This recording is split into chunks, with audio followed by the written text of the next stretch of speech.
ahead and record and I'll give you a 3 countdown. Okay. 3, 2, 1. Recording in progress. all right. Thank you, Doug. Welcome to the Scio Township regular planning commission meeting for January 10th, 2022.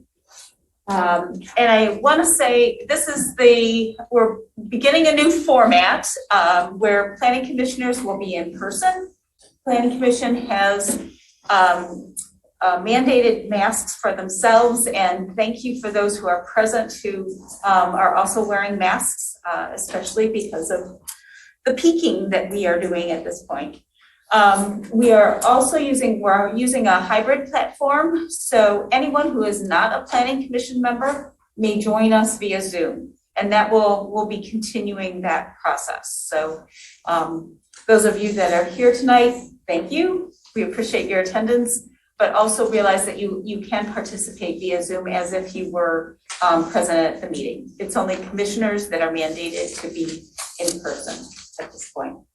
So with that, we do have, just so people kind of know a little bit about the agenda, we do have a public comment portion, and that is for anything that is not in a public hearing. And that is the only opportunity to address the Planning Commission, in our regularly scheduled meetings other than via email. And then we do have a public hearing on the PUD for Heritage Woods, and that'll be conducted as on the agenda. All right.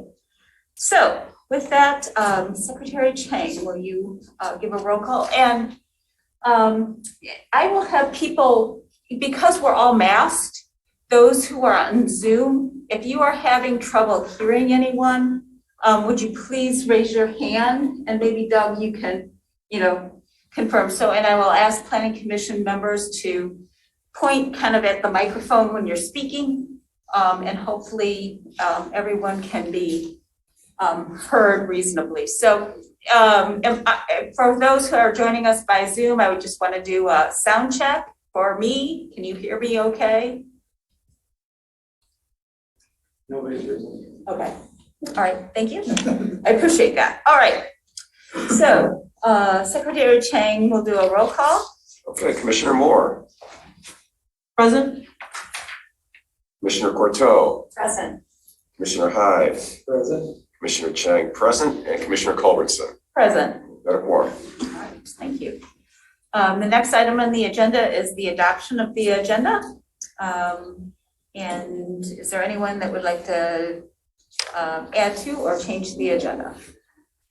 I move adoption of the agenda. Moved by Commissioner Moore, seconded by Commissioner Hyde to adopt the agenda as posted.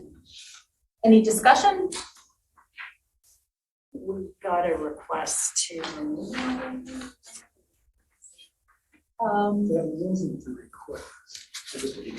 To be tabled. To table. Yeah. So we will table it at the point at which. Correct, there'll be a motion, yep. Thank you for asking. All right, any further discussion?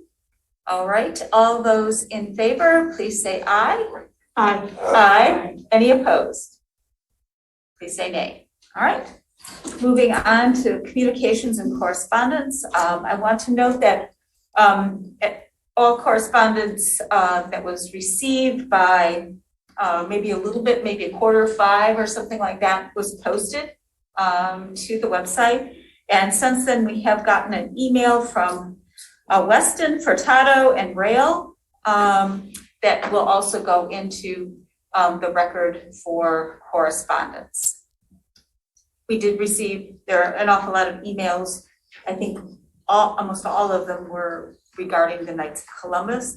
And one of those emails was a request from the applicant for tabling this evening so that they can pursue some investigation of utilities and so forth. So that will be a part of the business, but I wanted people to know who are joining us by Zoom and in person that that item was requested to be tabled this evening. All right, there were, and Anyone else receive any other pieces of correspondence? Okay, then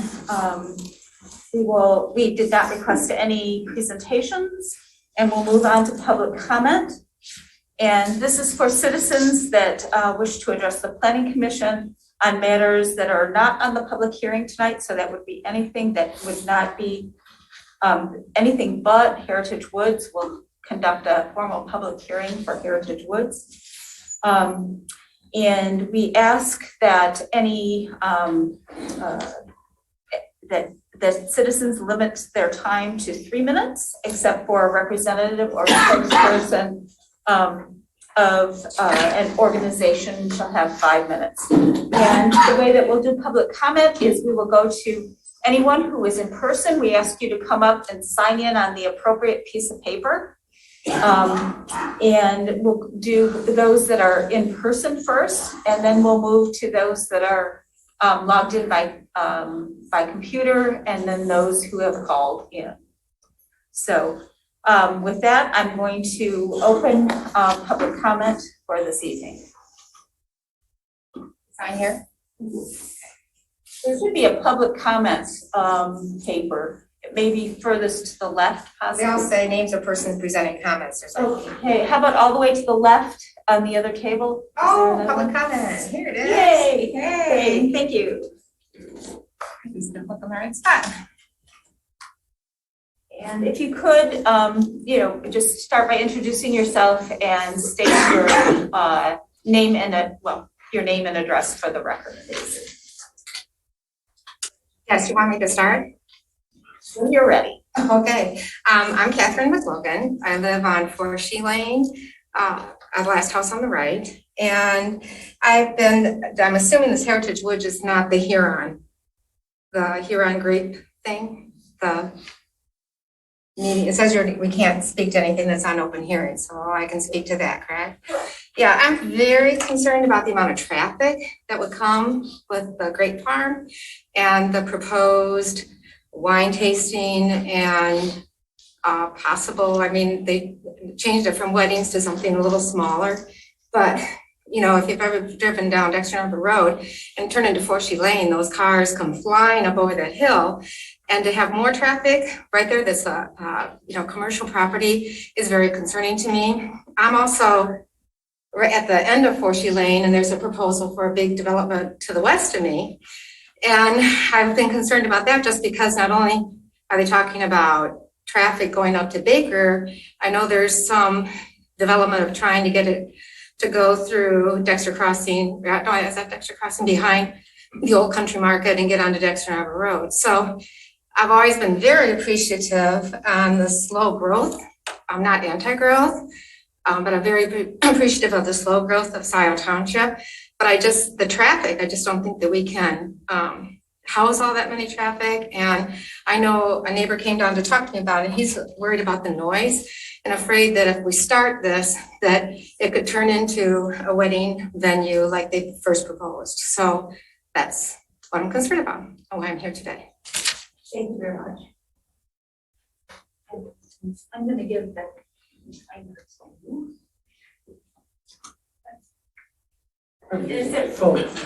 but if you want to, you can.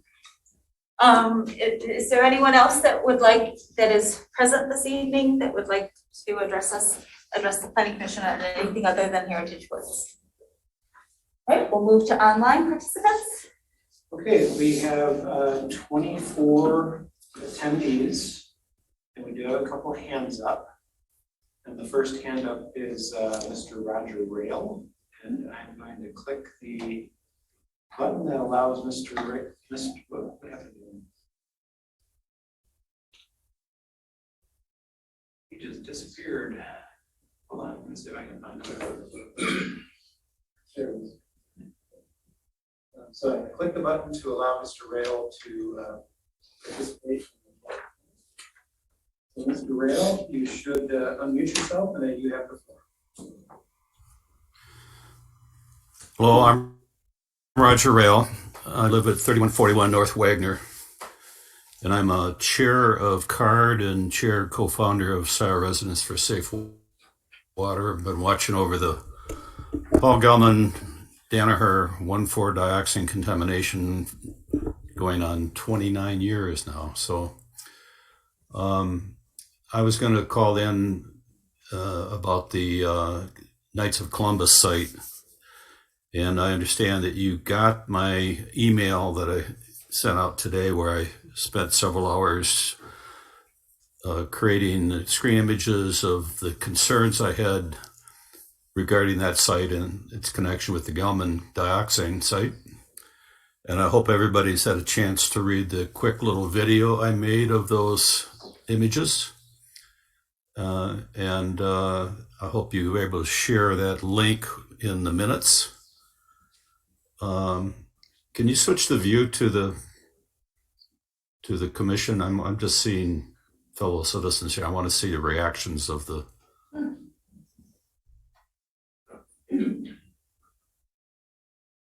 There, thank you. So, how many of you got an email late this afternoon? Anybody want to raise their hands? Okay, so and how many of you had a chance to watch the video? It's 7.5 minutes, and you can speed it up, and watch it in 5 minutes.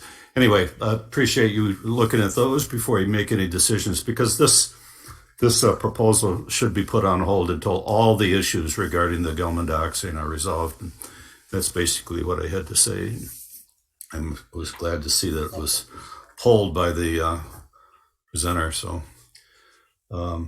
they obviously missed thinking about this, even though they did a lot of details about what it takes to make this development look good on the surface. They forgot to look underneath what's in the groundwater nearby and the effect that community well might have on the Gelman dioxane and its effect on all of the Scio homeowner wells that are nearby as the plume is moving. So thank you for the time, and call me or email me if you have any questions, follow up. Thank you. Thank you. And just so people know, I will repeat again that we did receive 3 emails from Roger Rail, Carol Furtado, and Rosemary Weston, and those will be part of the made part of the record of the meeting. Right. Okay. Next. I see another hand up, Mr. Rob Pattinson. So, Mr. Pattinson, I'm clicking the button to allow you to participate in the meeting, and so you are. The floor is yours, Mr. Pattinson. Thank you. Rob Pattinson, Scio Township. I've got a question, 2 questions. The first one about the Knights of Columbus presentation tonight. My understanding, I read the bylaws this afternoon, and my understanding is your 3-3 vote at the last Planning Commission meeting means that the Planning Commission denied that proposal. And now it's on the next Planning Commission meeting agenda. And so I'm wondering what the rules are in terms of that. Are they able to just keep coming back and you have to keep defeating them, or does a defeat involve some sort of a timeline? So that's question number 1. And question number 2 is the Heritage group tonight is proposing a senior center or a residential center. And this is the 3rd or 4th senior center in Scio Township in the last year or so. We've got the one going up on Parkland Plaza. There's the one at Woodview Commons near Baker and Jackson Road. And now this one, and I think there was another one. And I'm curious as to what has made Scio Township so attractive to senior living developers. And lastly, Trustee Courteau, you are a very gentle soul and you speak softly. And I just request that when you speak up and try and project a little bit, and we'll be able to hear you. Otherwise, we can't hear you. Thank you. Thank you. Would you like me to try to address that? Yeah, do you want to just address, I think it'd be appropriate to address the process piece. So after the last planning commission, one of our commissioners left. We're talking about the Knights of Columbus project. One of the commissioners left before the vote, which left us to Oh, you need to increase your volume because you're quite a distance. I'm not sure those are working. So you're gonna have to really project. Okay. The planning commission deadlocked in a 3-3 tie at the end of the last meeting. And there was some confusion at that point whether that meant that the motion was defeated. So that kind of bothered me, that we were sort of unsure about that. And so I did a little digging myself and read the bylaws, as well as the PUD section of the zoning ordinance. And particularly the PUD section of the zoning ordinance requires the planning commission to either recommend approval, recommend denial, or recommend approval with conditions. And none of those three things happened. And so I contacted the township attorney. Township attorney indicated that because one of those three things did not happen, then there was no action on the project, and then it had to come back to the planning commission for action. So a 3-3 tie did not deny the project. It would be the same if it was a 3-3 tie and the motion was to deny the project. That doesn't mean the project was approved. So it has to come back until there's either a motion to approve, a motion to deny, or a motion to approve with conditions. If we continue to be deadlocked at 3-3, what will happen is we'll have to wait till we get our 7th planning commission member. Right now we're down to 6 planning commission members because Jay Holland last meeting was his last meeting after his resignation. So in any event, the applicant has asked for this particular item to be tabled tonight because we put it back on the agenda at the recommendation of the township attorney. And so the earliest this could be on would be the second meeting in January, which I'm not sure what the date is. I can tell you in a moment.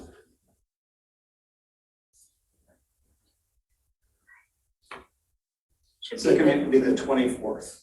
So as of right now, it depends on what the planning commission's motion is, but as of right now, the earliest this could be back in front of the planning commission for a motion would be January 24th. It would seem to me it would be unlikely that we'd have a 7th planning commission member by the January 24th, but I guess that is possible. So that is why it's back in front of the planning commission. It has nothing to do with the request from the township board. It had to do with myself looking into the ordinance and then getting advice from the township attorney. Okay, thank you. We have anyone else online? We have Daryl DePestel, so I'm going to click the button to, he just disappeared. Here he is. Okay, so Mr. DePestel, you have the floor. Yes, hi, it's Daryl DePestel. I'm in Bridgewood Hills here in Scio Township. And so I guess, along the same lines, I'm calling in and I'll definitely be on the 24th. I see the Heron Farms conditional use permit is back. I mean, that was virtually unanimously voted down last May. Chair Culberson was the only one that voted for that. So I'm confused as to why that conditional use permit is back in front of the commission and was not acted on by the board. Similarly, there's a lot of issues. Mr. Herring has been bulldozing trees left and right out here. I know the township's aware. I've gotten FOIA requests. I've seen some of that and some of the inactions around enforcing sort of the land clearing. And so I'll definitely be preparing a letter. And I look forward to speaking with you on the 24th. Heron Farms. Oh. Yep, Heron Farms. So on that one, So on that one, a project that was recommended for denial, by the way, this didn't actually get denied because it never went to the township board. So the applicant is proposing to bring this back with what he's saying is new information that he'd like to present to the planning commission. However, that being said, even if the project was denied, if you think of the planning commission's action as denial, a denied special land use may be reapplied after 6 months. So according to the zoning order. So even if it was denied, they're past the 6 months that we recommended, the planning commission recommended denial. That aside, the applicant indicates that they are proposing new information, different from what they proposed before, and we agreed to send it back to the planning commission, but only if they had a public hearing. So that's what they want. New public hearings, so basically starting over. Okay. We have another person, Mr. Thomas Benedict. So Mr. Benedict, I clicked the button for you, I think. Yes. And so Mr. Benedict, you have the floor. Thank you very much. My name is Thomas Benedict. I live on Waterman Street, which is pretty much just adjacent to what is currently the KFC field. I just wanted to vocalize some kind of objection to the plan to develop that area. I don't know if any of you guys remember Camp Take Notice, but it was a community of people that was recently forced out of existence on undeveloped land around this area. And with the staggering need for affordable housing, it seems like a remarkably callous move to take this land and then develop it for a subdivision when it could be used to help the community that is clearly in need. Not to mention the effect it would have on the local area, on traffic, the amount of construction. Most of us are on well water, and construction is notoriously bad for groundwater. So I just wanted to vocalize some objections to that. Thank you.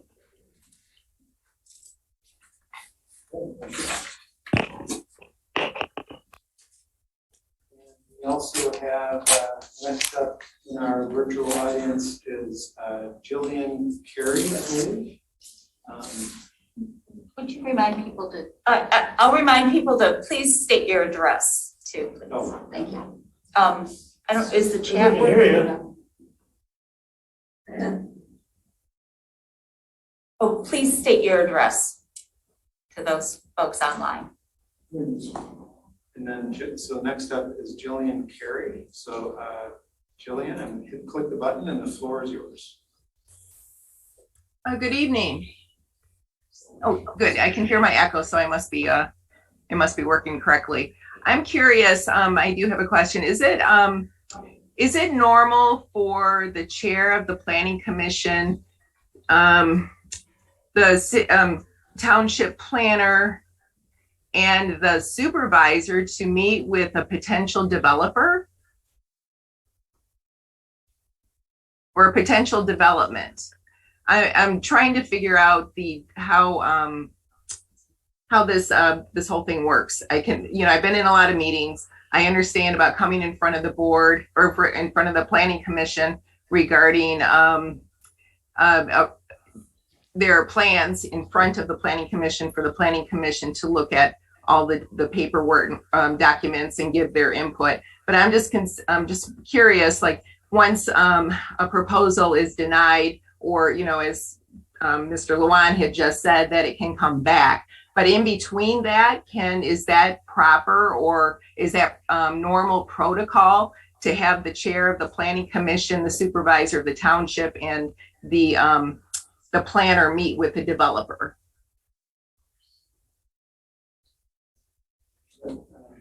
We have a lot of process questions tonight. Yeah, that is certainly not uncommon for that to happen. It allows the applicant to get some additional input from an elected official, planning commissioner, and myself. So in the big scheme of things, I've been here many, many years, and that is not an uncommon occurrence. And I'd like to just add that there are, typically there's a pre-application meeting, and the planning commissioners actually rotate through the pre-application meetings by month. And before something comes before the planning commission, there is a staff meeting that happens with developers. And a developer can also request additional meetings to get feedback, et cetera. And that is all done through scheduling it with the township. So those are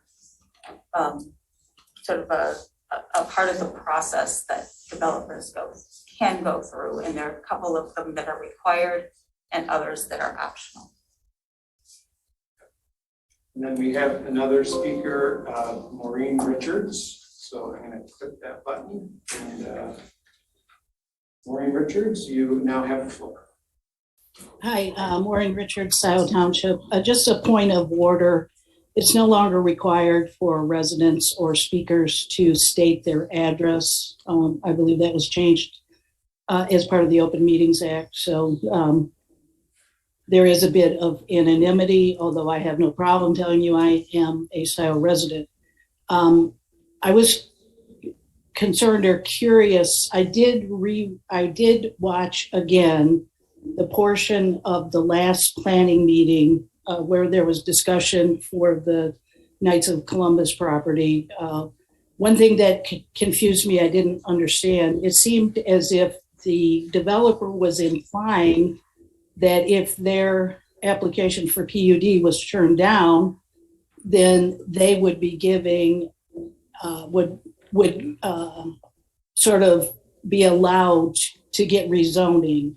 I didn't understand why that seemed to be the assumption there.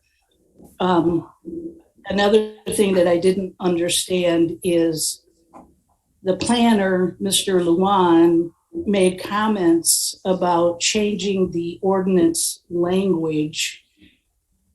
There was some comment about strict interpretation of that ordinance, and Mr. Luan suggested that based on his opinion, things had happened a certain way and it would be fixed simply by changing the language in the ordinance. That seems improper to me.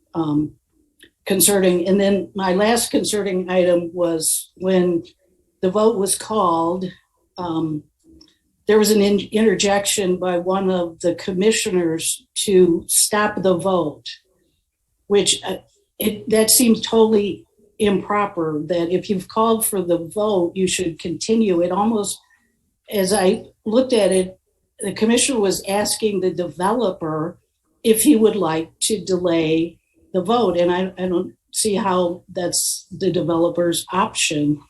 So that seemed odd and seemed to be a little bit too pro-developer. Also, I said I was done, but I do have one more. I have read the bylaws and I didn't really understand that the vote 3-3 was not a denial. I interpreted it as being a denial, but I'll just leave it at that. Thank you.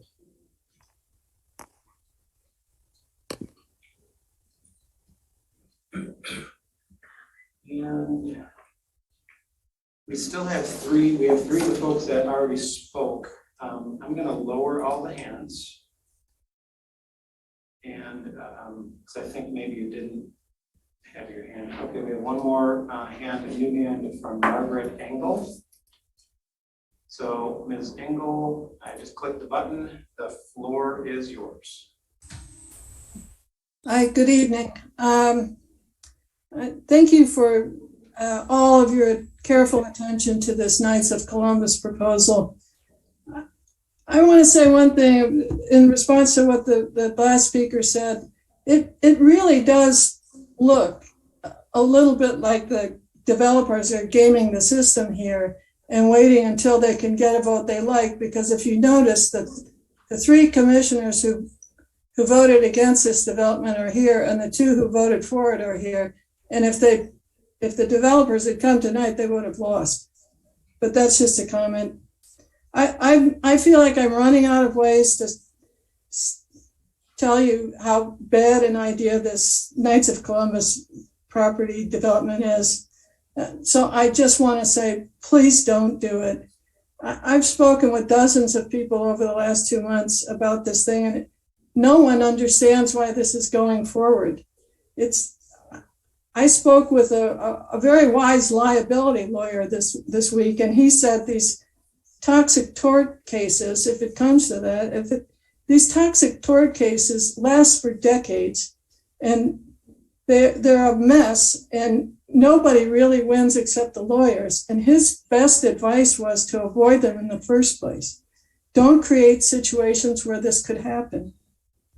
And I know that we have to not just accommodate for the future, but welcome it. People need houses, but we have to plan for the future. And that starts with protecting our natural resources, especially water. We have to consider the traffic situations we're creating. Other people talk about this in their neighborhoods. I don't know who's doing the traffic planning in Scio, but it's not working.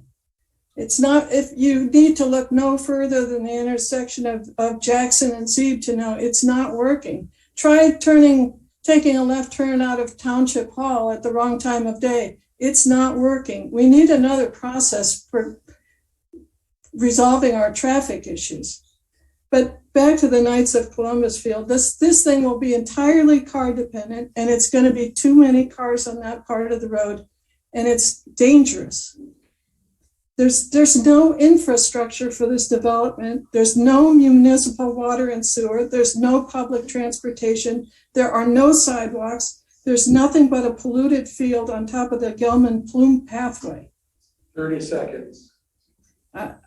Michigan law says that a plan unit development has to protect the natural resources and the health, safety, and welfare of the people who will live there and the residents of the surrounding area.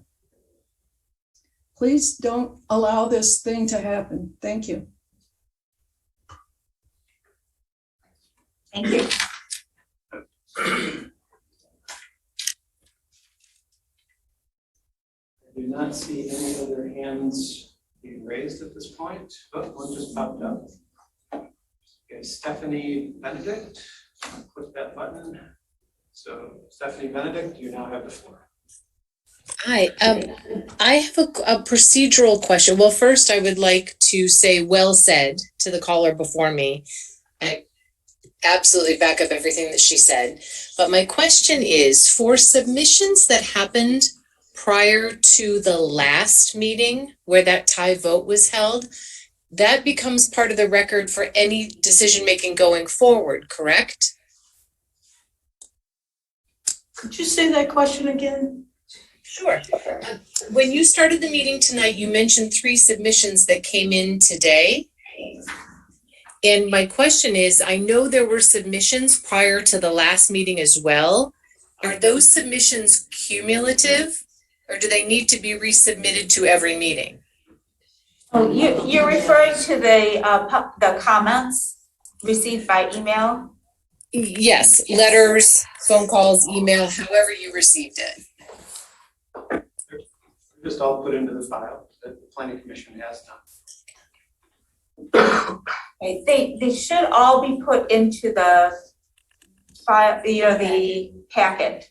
And if there are some that are missing, if you email, you can email me, the chair, or Doug, and we will make sure that they get included in the packet. But that's what's supposed to happen, so that the packet includes the all correspondence for that meeting. Great, thank you.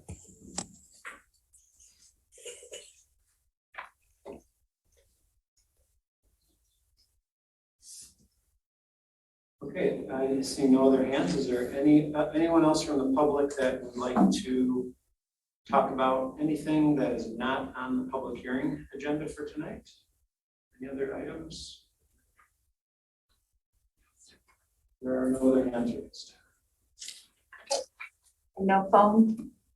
It is a *9 or. Yeah, there are nobody. I don't see anybody on here for. Move to close public comment. Okay, a motion to close public comment made by Commissioner Moore and supported by Commissioner Hyde. Any further discussion? All those in favor, please say aye. Oh, Aye. sorry. Yeah, we can do that. Taking roll call. All right. Any opposed? Say nay. All right. Then public comment is closed at 7:36. All right. We'll move on to our business session, and we have an advertised public hearing. And this is for OA PUD number 20001, PSP number 20004, Heritage Woods rezoning to PUD. And I'll call for a vote to open the public hearing shortly. And the way that the public hearing goes is that the applicant does a presentation. We hear from our planning consultant, our engineering consultant, and then we open it to public. And again, we'll do those who are present and then those who are online. With that, I'll entertain a motion to open the public hearing for Heritage Woods. So moved. Moved by Commissioner Moore, supported by Commissioner Hyde. Any further discussion? All those in favor, please say aye. Aye. Any opposed, nay? All right, with that, we're opening the public hearing at 7:37. So is the applicant present, either online or in person? I just made the applicant a panelist, so Mr. Daniel Johnson, you have the floor and you are able to share your screen. Thank you, Madam Chair, Commissioners. Happy New Year, and thank you for the opportunity to be here this evening. My name is Daniel Johnson, the applicant, and with us tonight, there are three of our engineers that are on the call. Joe Maynard from Washington Engineering, Ted Erickson from IMEG, and Julie Kroll from Fleiss and Vandenbrink. As some of you know, there's been a little bit of history with this project. We started our journey with Scio Township. Can you hear me okay? Yeah. Okay.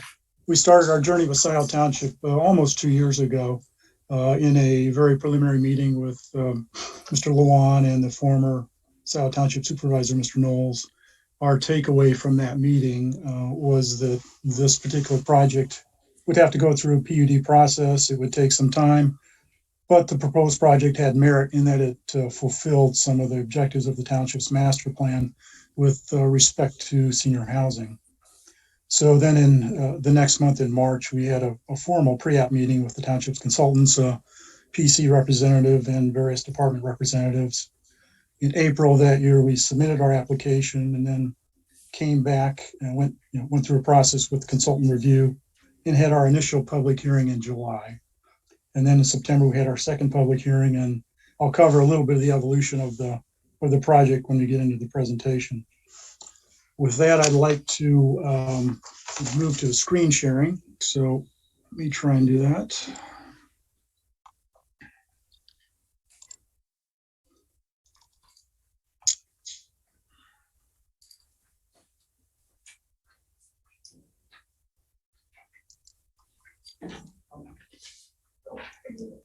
Can everyone see that? Okay, so as you can see, the premise of the project is that this is a planned senior residential community, and the concept is that there's an aging nation that we're in. Baby boomers are getting older. There's a tremendous senior housing need. There was a study done by the Harvard Joint Center for Housing Studies in 2019. This is essentially what was presented to the prior planning commission. It's basically saying that there is a looming crisis in senior housing. More than half the nation's households are now headed by someone at least 50 years of age. And, the population is getting older. Sometimes this is referred to as a silver tsunami in terms of, again, a slide from the Harvard study. And the age group that's growing the fastest is really their people in their 80s. And part of that study also involved the share, if you will, housing costs that related to seniors and how that related to various locations around the country. And then when we're putting the project together, we would refer to the Scio Township Master Plan. And in the case of our situation, we looked at the one in 2015, and then more recently, you've adopted a new one in 2021. So our initial references were to the 2015 Master Plan, and many of the same community goals were expressed in that document. Number one, the one that we keyed off of was a promoted diversity of housing opportunities, including promoting a range of housing options within the township. That's on page 24. Facilitate aging in place opportunities to meet the needs of this township senior population. And then in terms of the future land use, specifically the Gateway sub-area, housing to accommodate the township's aging population, 55 and over. So part of our process was to, carefully look at the township, the guidance the township has given us, and then focus our project around those goals. And specifically with respect to the ordinance excerpts, as your consultant I'm sure will expand on later, the PUD district is intended to permit flexibility in the regulation of land development for many reasons, and we'll get into those in more detail. And then specific to the property location and some of the project specifics, we're kind of at the far western edge of the township at Baker Road and 94. This is an excerpt from your recently adopted master plan showing the location. You'll see there's various use types in this location. We'll get into that in more detail in a minute. And then more recently, again, from the master plan, an excerpt indicating the township sub areas, and we happen to be in what's referred to as the Gateway sub area. And of interest, we thought, was the historic aerial photos. This is from 1955, before the interstate highway system went in. So you'll see basically big farm area. In fact, this property was involved in an eminent domain situation with the interstate highway system. The southern part of the farm, if you will, was really taken for the interstate highway system. It's kind of an interesting history. You'll see in 1955 that not a lot was going on there. And then the other point that we made in our earlier presentations is we felt this was a transitional zoning area. So there's a lot going on here in terms of the variety of uses, which made this location somewhat unique. So the project itself, in terms of the primary components, it's again about 105 acres. It really had three components for the senior living. One was a cluster style ranch style villas for lease, and then ranch duplexes for sale, and then a senior living facility, which was a combination of assisted and independent with 120 bedroom units. And those all have living support services for both age groups, and this was age targeted for those 55 and above. And the reference to aging in place refers to, at least in our approach, is that someone could come to the project, either rent or buy a duplex or rent a villa, and then as they age, they would be able to move, readily or easily into the senior living facility as they got older. So, rather than moving somewhere else, they could actually graduate, if you will, to a different location in the project. Just in terms of, again, a little bit of history to give you a sense for where we started and how it evolved. This was the initial site plan that was presented in July of 2020 to the Planning Commission. It's fundamentally the same components are there. The primary difference is that the entrance at Baker Road was slightly north of where it's evolved to, and I'll show you that in a minute. But you've got the southern part of the project, you've got the duplex units. The center west part, you have the ranch villas, and then the main senior living facility is located kind of a central east side of the property.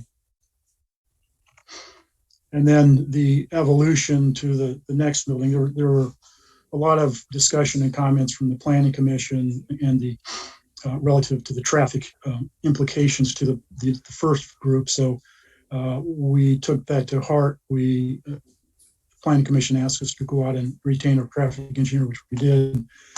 In combination with that and feedback from the Washington County Road Commission, we ended up putting another parcel of land under contract, which is this parcel right here that aligned with the off-ramp from Interstate 94, which made the traffic transition into the project much easier than it otherwise would have been. And at the same time, made a boulevard treatment out of that entrance. And this kind of summarizes the evolvement of the prior versions to this point in time, where, as I said, the main entrance was relocated to the parcel immediately south of where it was. The entrance drive was reconfigured as a 4-lane boulevard. In conjunction with all of that, the number of duplex units was reduced. The wetland boundary was refined a little bit. And based on comments from the Planning Commission, prior Planning Commission, we added some playground equipment for visiting grandchildren. And And probably the biggest thing that came out of that was we're able to execute a traffic impact statement that was really put together based on input from the local Washington County Road Commission as well as MDOT. There's some dual jurisdictional things that are going on there. So that was prepared and issued, and in fact, reviewed at that meeting with our traffic engineer involved. And finally, we come to what we want to talk about tonight, and that's the concept plan as it now looks. Again, fundamentally, it's really the same components as we've discussed. The entrance, as you see here, remains a boulevard treatment, 4-lane boulevard treatment, coming off Baker and the interchange there. The main senior living facility is probably the primary change. In this case, we've subsequently had some input from a market demand study that's moved us in this direction, and we had some feedback from as Silver Maple's facility in Chelsea acted as a consultant on our behalf and guided some of the discussion decisions that we made. So really, the primary difference between this and the prior one is the focus of kind of refining this area for the senior living facility. And sort of the summary of these updates, as I said, the senior living facility changed slightly in size from 92 bedrooms to 120 bedrooms. The market demand really, supported that direction. In as I said, the senior living operator consulting input from Silver Maples sort of reinforced that, and the 120 room is more of a sweet spot, if you will, from an operating standpoint for staff and all the support services that go on with those kinds of facilities. Along with that, the facility height modified from a 1-story to a combination of 1, 2, and 3-story, and we'll show you some graphics on that in a minute. And then,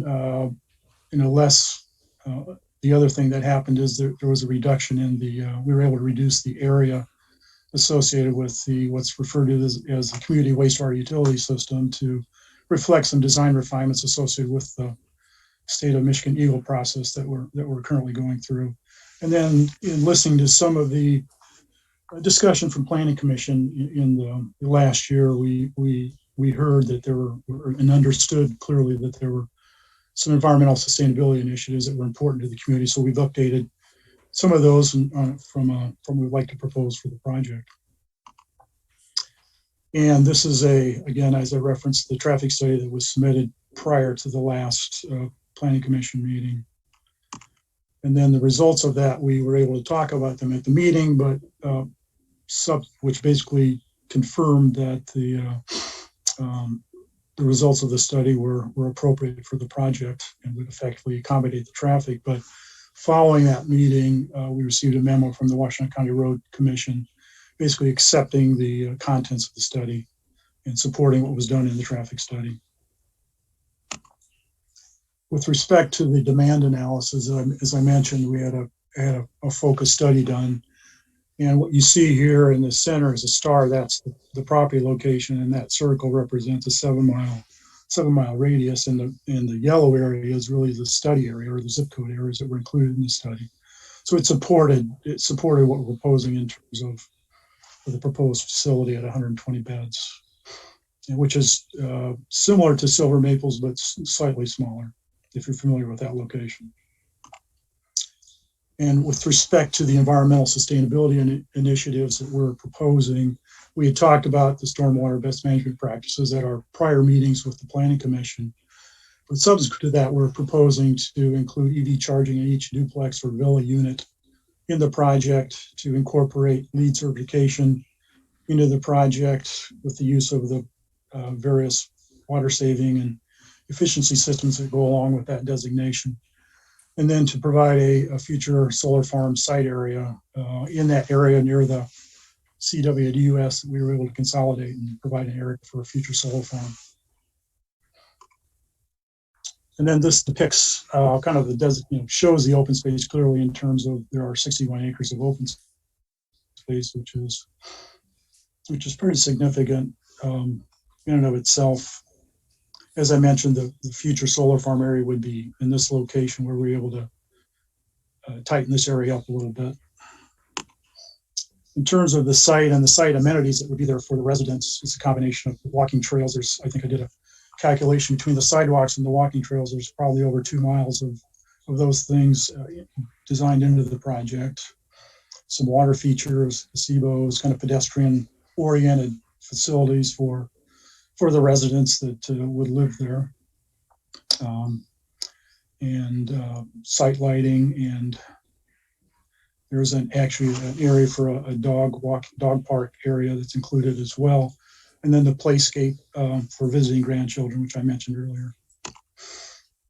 The other thing that we felt was important in terms of the concept of the project is maintaining the rural character of Marshall Road. And you'll see a depiction here of that particular area. There's about 30 acres of open space in this location, if you will, that effectively serve as, trying to preserve that character. In terms of the traffic, this is an emergency only access point, so it's gated, so there's no project traffic that's flowing out onto Marshall Road. We didn't get that many comments from our prior 2 public meetings, but the ones we did receive were focused about concerns about traffic, and it's always been our objective to minimize that, or to maintain the rural character of Marshall Road. So these are the usual kind of considerations that one would look at in terms of a potential project. In this case, they're focused on aging demographics, empty nesters moving and retiring baby boomers. And then from a senior standpoint, certainly access to living services and quality medical care are important. We think this location is good for that. And then we'll talk about this a little bit later, but the supply and demand and the is really needed in this particular segment. In terms of the physical aspects of the project, even though this is a preliminary application, and we would get more involved in this in the final PUD process, this is an example of the kind of ranch style villa that would be incorporated into the project. Everything's 1 story, which is really senior focused in terms of the duplexes or the villas. This is just a project example of a senior facility that the group has done.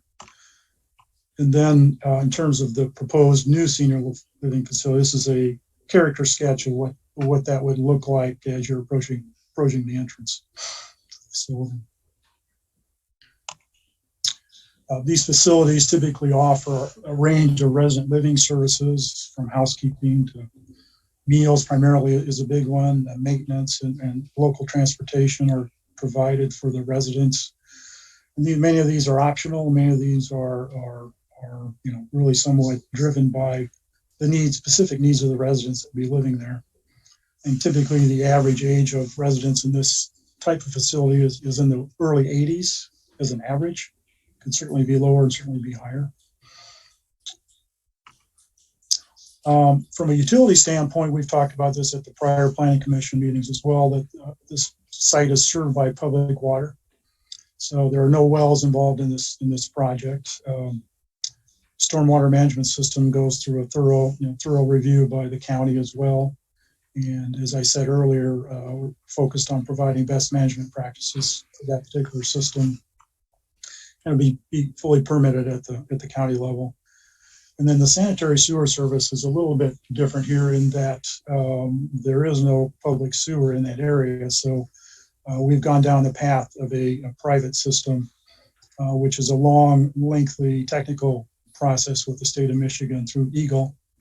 And that process we started early last year, and we're now approaching near the end of that process.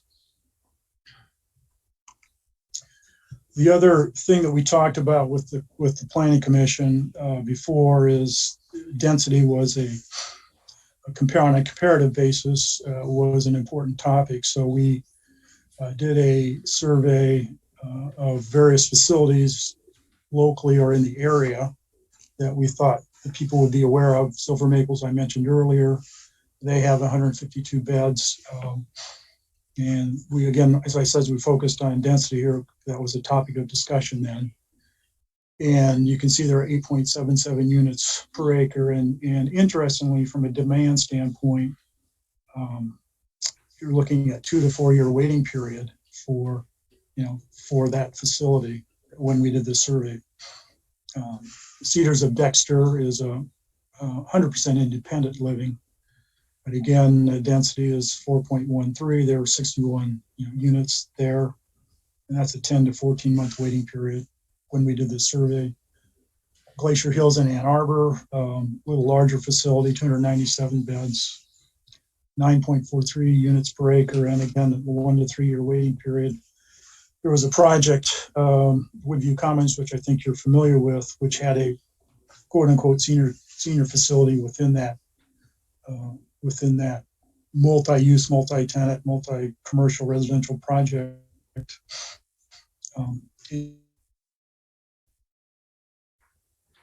And I don't think it changed, but again, from a waiting list period, that was not applicable at this point in time.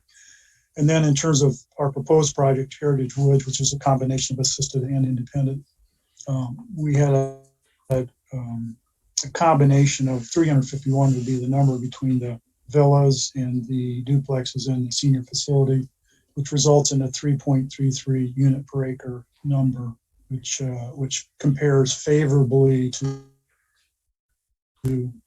all the other ones that we surveyed that were in the immediate area. And our data sources for some of this are listed here. The other thing that we pointed out in our prior meetings had to do with the future land use designations that are involved in the property, and that composed of three types. You have the mixed highway use commercial that fronts on Baker. You have a little piece of office industrial that fronts on Marshall, and then you have the agricultural and rural residential piece that is on the west side. And part of the requirement last time going through, which we shared with the commission, was to look at the relative density on a parallel plan basis. So you could by right develop some large lot, 2-story single family residential, lots on the would be the rural area.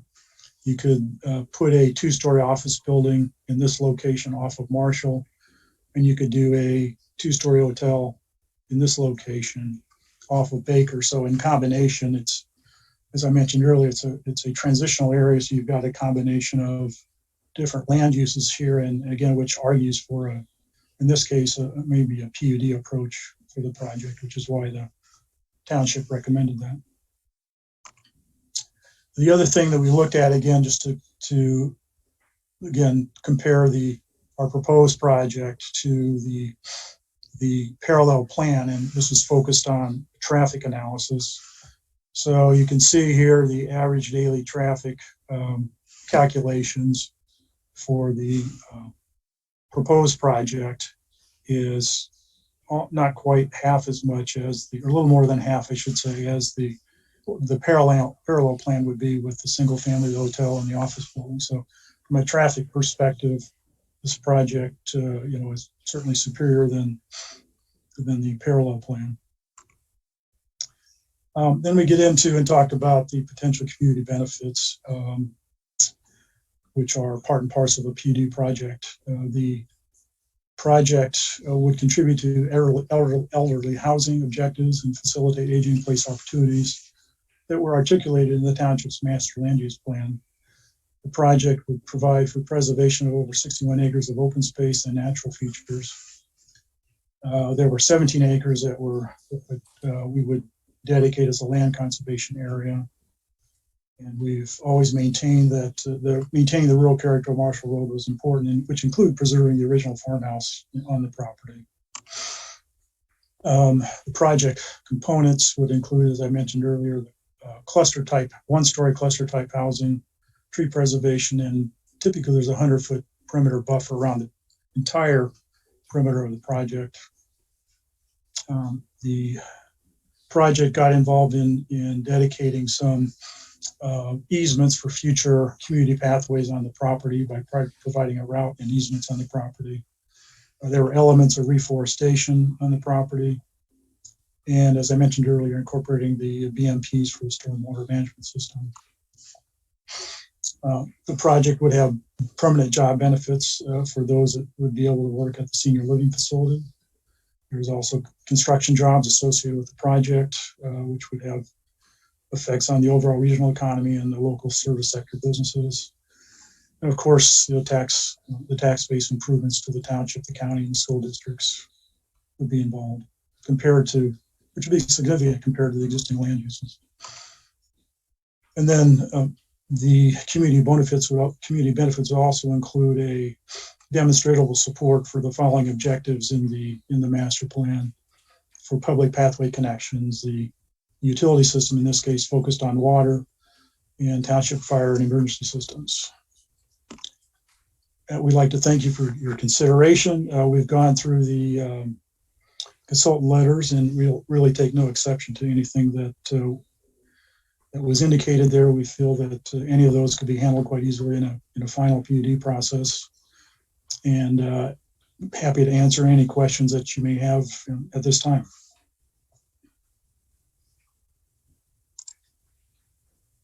All right, thank you. And next we'll hear from our planning consultant, our engineering consultants, and then public comment. Oh, we'll hear from our planning consultant and then the engineering consultant, and we'll open it up for public comment, or the public hearing, public portion of it. And I forgot to move that we opened public hearing, did I? Or did I? Okay, good. Yeah. All right, good, thanks. If I could ask a question before Mr. Luan speaks, did we notify all the residents in the surrounding area?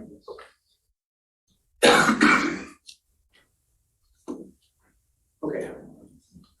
Thanks, everybody. So this is, I'll try to speak loud. I'm sorry I have to wear this mask. This is actually the third public hearing that this project has had over the years. The applicant was required to have this current public hearing due to a change in the plan, as was mentioned by the applicant. They're proposing to go with a higher senior living facility, with 3 stories in the project. It used to be, I believe, a 1-story facility. So that in and of itself required a new public hearing, so that anyone that came to previous public hearings would have the opportunity to speak about if that caused some issue. And even that aside, because this has been set aside for, since 2020, we thought it was a good idea for the public to be notified again and have the opportunity to provide comments on this project. So I just wanted to mention this is really the third time that we've had this in front of the public for comments. A little bit about the process for those here in the audience and those that might be watching at home. This is what is called a planned unit development, or a PUD. And some of you may know what that is. Some of you may not. A planned unit development is a specific rezoning to a specific plan. So instead of a developer, to get a project like this, the developer would have had to request a rezoning to multifamily, just like say an R4 is one of our multifamily districts. The applicant is proposing the PUD, I should say, is a rezoning and a site plan kind of rolled into one. And the township has a lot more discretion on what might happen in a PUD. There's a little bit more negotiation involved. It allows the applicant to do a few things that they might not be able to accomplish in a straight zoning situation, which we'll talk about in a few minutes. But it also allows the planning commission and ultimately the township board to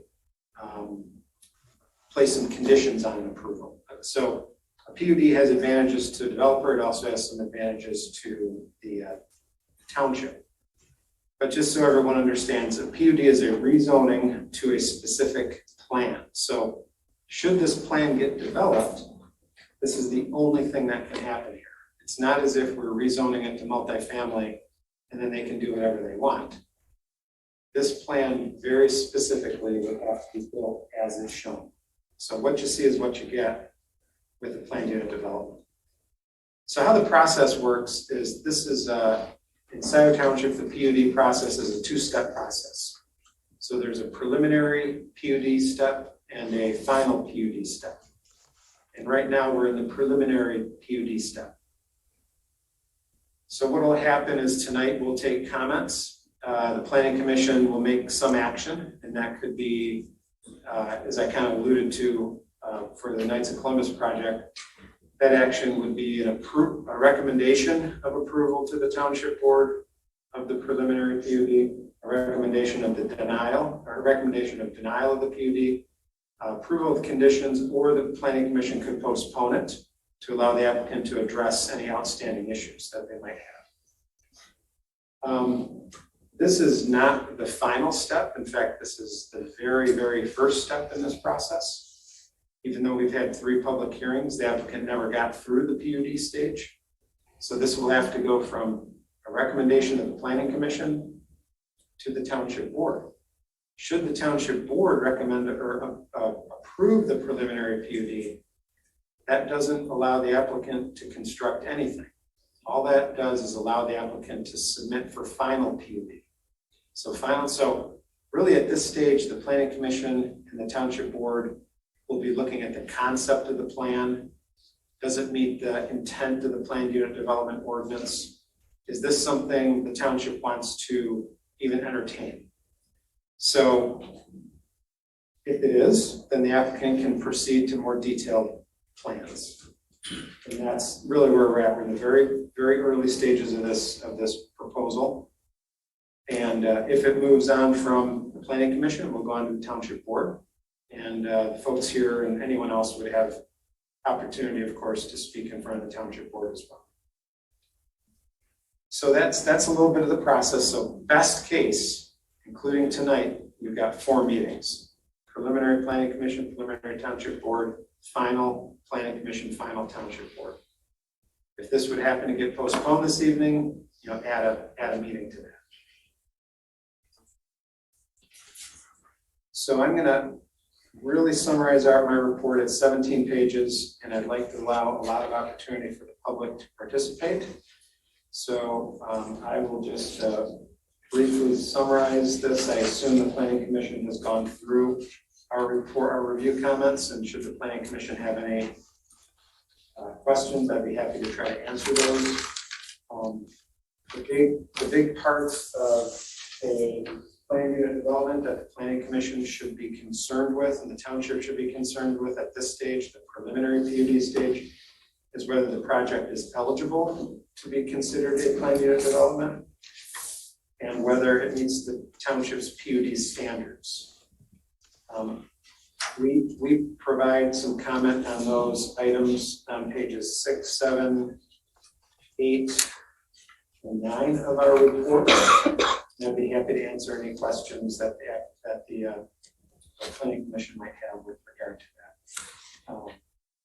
We have a few issues to address within those comments, but generally speaking, it appears to us that the applicant certainly can meet some of these criteria and can meet some of the standards for PUD review. We provide some comments about setbacks. So one of the other things the applicant is requesting as a part of a PUD, the applicant can change some of the standards or some of the setback standards. For multifamily projects, the township has certain distances between buildings. And on page 10 of our report, you can see where the applicant is requesting some deviations between buildings. We require, for example, a 70-foot distance between the front of one multifamily building and the front of another multifamily building. The applicant is proposing 60 feet. We require a 30-foot distance between the end of one multifamily building and the end of another multifamily building. The applicant is proposing 20 feet. We require 50 feet distance between the end of one building and the front of another. It's obviously end and front, side to side. We require 50 feet. The applicant is proposing 40 feet. So they are requesting some deviations from what would be the underlying multifamily zoning if this was a multifamily project. And Planning Commission should consider those deviations based on what the applicant is offering the township. And the applicant went through all of those items that they believe are a benefit to this project. So I'm not going to repeat those. They did a real job of obviously going through what they believe to be benefits of this project. The residential density, if this was developed as a multifamily project, would be much higher than what the applicant is proposing. However, the applicant did provide a parallel plan under the existing zoning that does show various land uses and indicated traffic and that sort of thing, which I'm not going to repeat because the applicant just talked about. With regard to, we talked a little bit about natural resources on the property. And soils, and the biggest issue we had was with regard to the applicant, as they mentioned, are proposing a on-site sewage system, a septic, on-site wastewater treatment facility for this project. At the final stage, this is really not the stage that we'd be reviewing detailed engineering about that system. But certainly, if this is a project the township would like to see go forward, all of the issues we've addressed with regard to soils and how this project might work will have to be addressed at the final PUD stage of review. We talked a little bit about open space in here. The applicant is exceeding the open space requirements. With regard to access and circulation, really since the start of this project, we believed that what the applicant is showing as an emergency only access should be an actual road access point out to Marshall Road. However, we understand that the fire department is perhaps okay with this situation. And at a minimum, if this drive is not to become a full-blown road out to Marshall Road, the applicant's going to have to demonstrate how this drive is maintained, 365 days of the year. Obviously, it will have to be maintained in the winter, snow cleared as if it were a road so that it could operate as an emergency access.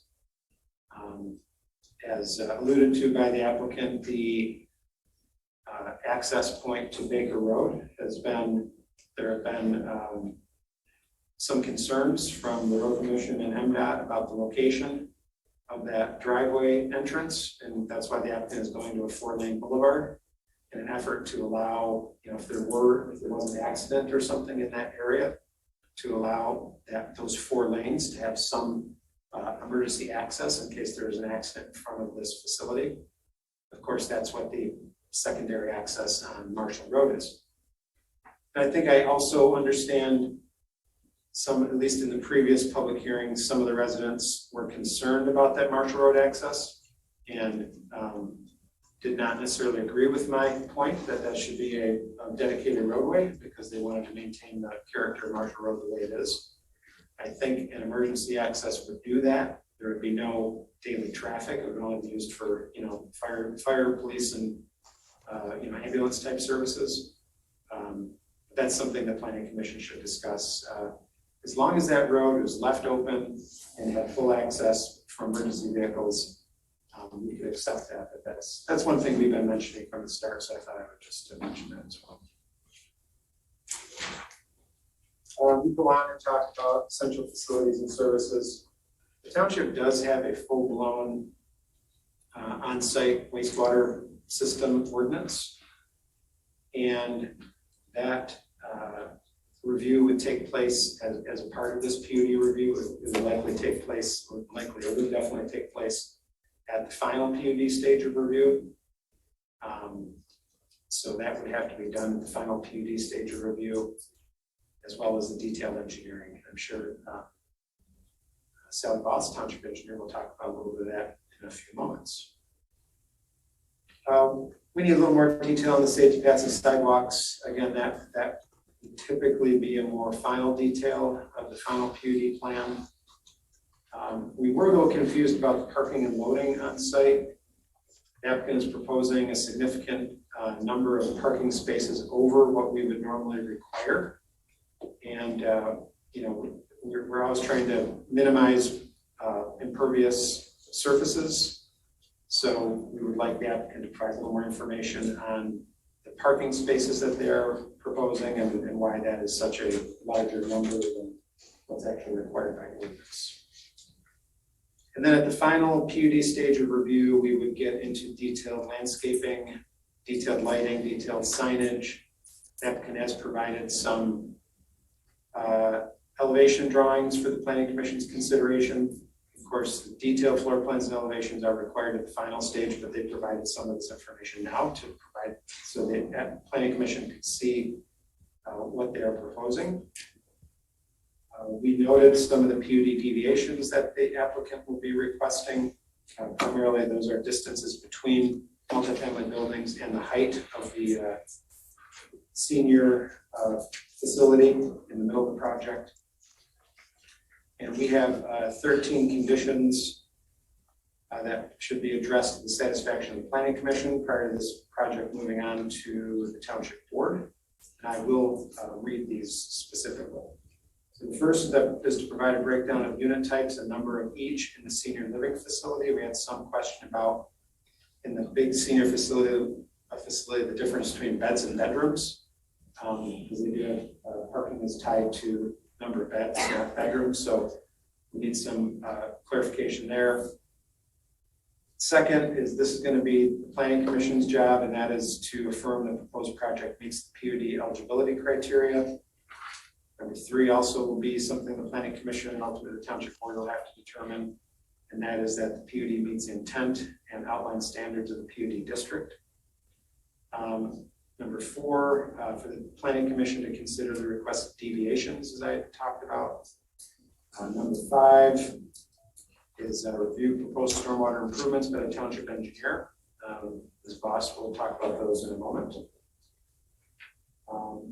The applicant did provide a hydrogeological study that should be reviewed by the Township Engineer and all a couple outside agencies. Number 7, Washington County Road Commission, MDOT review of the Baker Road access drive location. Number 8, Fire Department, Township Engineer, Washington County Road Commission approval of emergency access road.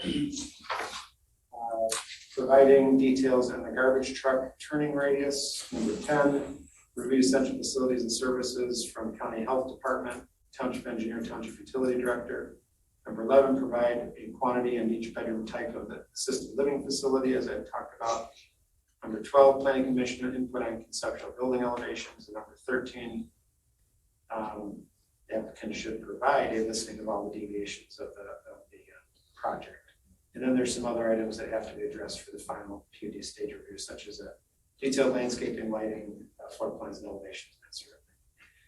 So a few items still to be considered or addressed by the applicant.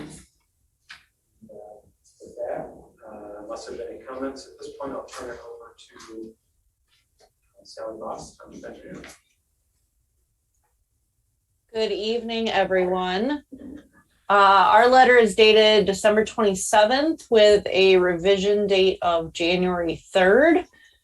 We had 3 PUD comments, plan unit development comments. One is the standard, we defer discussion, negotiation, approval of all the public benefits to the township. We will look at those in terms of offsite infrastructure at the request of the township, and we should be involved with any infrastructure discussions that need to be had. As of right now, once the density has been finalized by the Planning Commission approval here, we will need to do a little bit more work on the water infrastructure modeling to make sure there's no offsite improvements that need to be done, but any contributions to that could be considered a public benefit. And then we had one comment on the parallel plan that just stated the applicant noted that the proposed stormwater runoff throughout the development would be handled by bioretention swales and ditches along both sides of the roads, as well as rain gardens. Although based on the calculations we reviewed, it also appears that a actual detention basin would be required, and that has not yet been space planned for in the parallel plan. But that can be addressed later, as they're not actually constructing the parallel plan. It's just what would be considered accurate based on the underlying zoning. And then preliminary site plans, we had 6 comments, the only 2 of which that are major are in regards to the traffic impact study, which you heard the applicant and Doug both mentioned. We have received an approval memo from the Washington County Road Commission, and I believe MDOT had a few remaining comments, and the Township Fire Department also had approved the impact study and how the connections would be handled out to Marshall Road. And then in terms of the community wastewater system, the number of REUs proposed on the sheet does not actually match what units are proposed, so that's a relatively minor fix. We will be reviewing that and their hydrologic study further once we get to final PUD and detailed engineering. Preliminarily, they're all good. And then our last 4 comments under preliminary site plan are minor plan cleanup items. I'm sure that the Planning Commission has read those. So those are relatively minor, just a couple of things to address there on housekeeping issues with the plans. Other than that, we have recommended this plan for approval by the Planning Commission. We feel that the comments provided can be addressed in final PUD and detailed engineering. Thank you very much. Did planning commissioners have a question, clarification? Just a question for clarification. Sure. Ms. Boss, in your letter, you said that it was not recommended for approval. Can you just clarify for us, please? The revision for January 3rd did recommend approval. Our initial non-approval was based on the connection to Marshall Road. We had originally recommended that it would be a full-time connection. However, in talking with the Road Commission, the MDOT and the Fire Department, they have all approved that as an emergency only access. So we had redacted that comment from our letter and have now recommended it for approval. We had deferred that comment to those other agencies anyways. And since all of them have provided initial sign off, we had changed that in our letter. Yes. So I looked at this project and I added up, if you add the 149 attached residential units, 82 duplex units, that's 231 units. And then originally, the project called for 92 rooms in the senior citizen. So that was 323 units. And we're not even talking about human beings here, because of course houses can have more than one person. But let's just deal with units right now. Now we're talking about with the applicant's amended numbers, they want to add more rooms to the senior facility, and I think that takes it up to 120 instead of 92. But my question for you is, do you believe that, and this is going to be on the public water system, do you believe that there's enough reserve in our public water system to accommodate this level of project? Yes. The water system, we are within our contract with Ann Arbor. This should not affect that. We are currently working with the Township Utilities Department on some optimization strategies for the water system that involve the existing water tower to help keep those peaks down. But I don't foresee any issue with the water system. Most of the issues with the contracts come on the sanitary sewer side of the system with Ann Arbor. And since this development is providing their own private system, I do not see an issue with this. And then I have another question for you, Ms. Bloss. It's my understanding, now this packet was 800 plus pages long, so I will not sit here and lie and say I've read all of those pages, but some of the stuff I read in the packet indicated that the community wastewater treatment facility would be in the northern part of the project.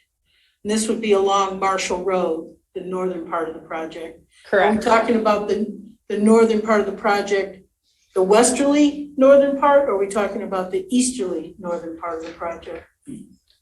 Daniel, remind me, I'm not looking at the plans right now, but I believe it's directly centered in the northern part of the project. So it's not east or west, it's right in the middle.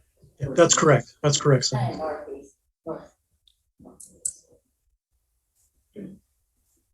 And I'd be happy to point that out on the site plan if you'd like.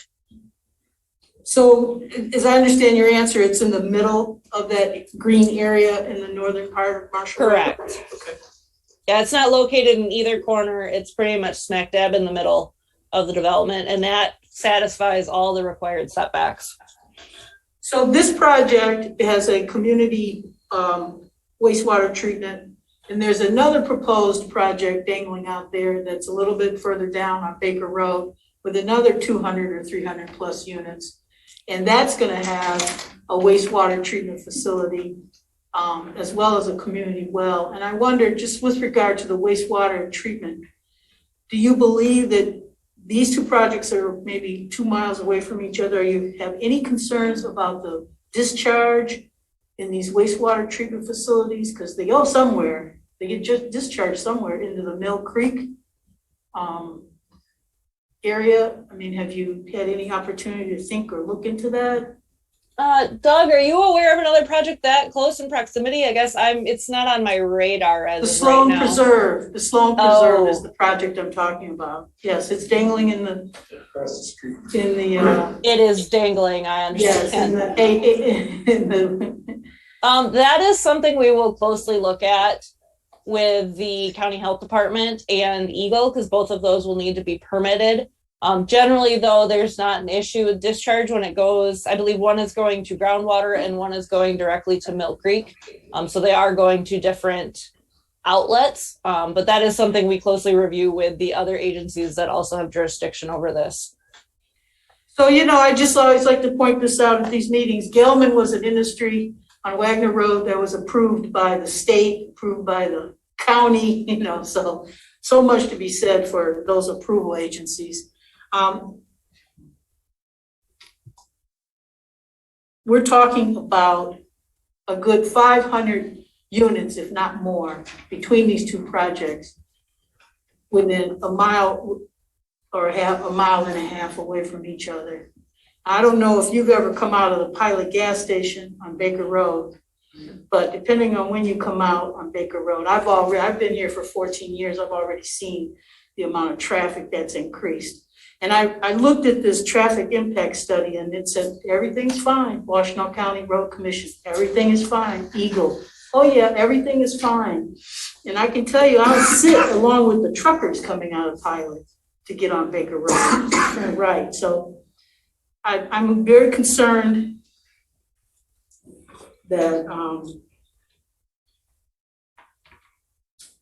all of these entities seem to give these projects a buy, and then we deal with the problem down the road. And a good case in point are these outlets that were built on Zeeb Road, where people couldn't get out of Meyer on Zeeb Road, and they finally had to put a traffic sign there, and it continues to be a congested area. But I say this because we're on the Planning Commission, and these are things that we should be looking at up front, not pushing these projects through without some more considered thought.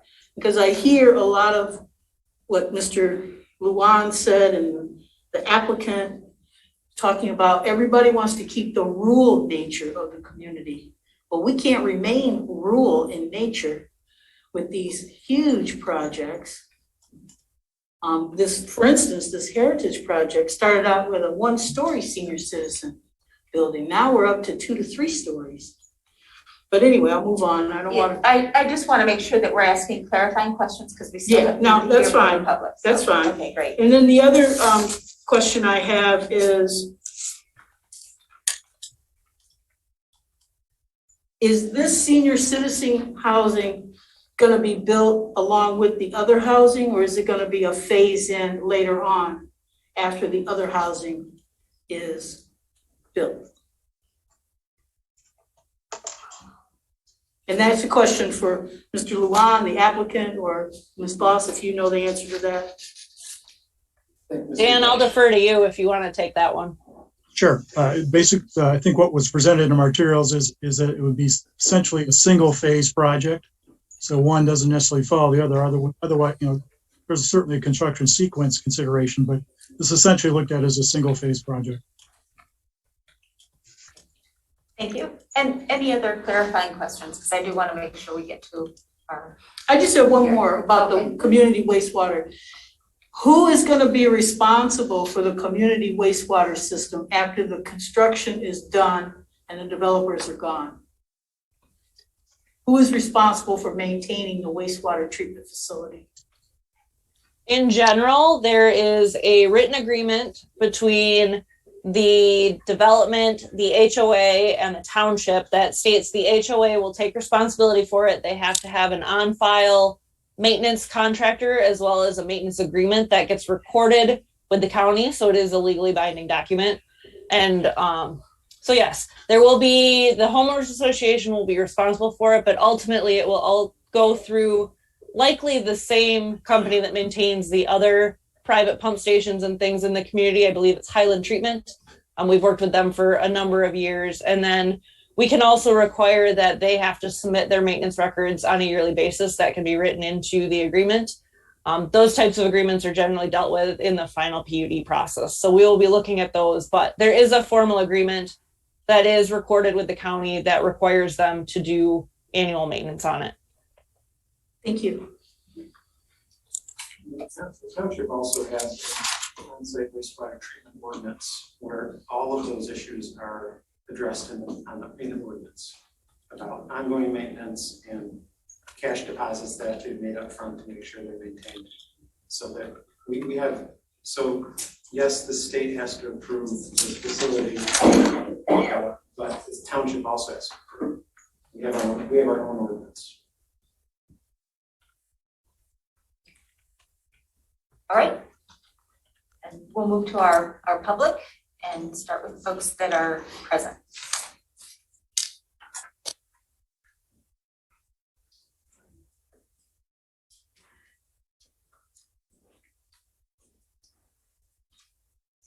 I'm Bruce Brininger, I live at 8451 Marshall Road.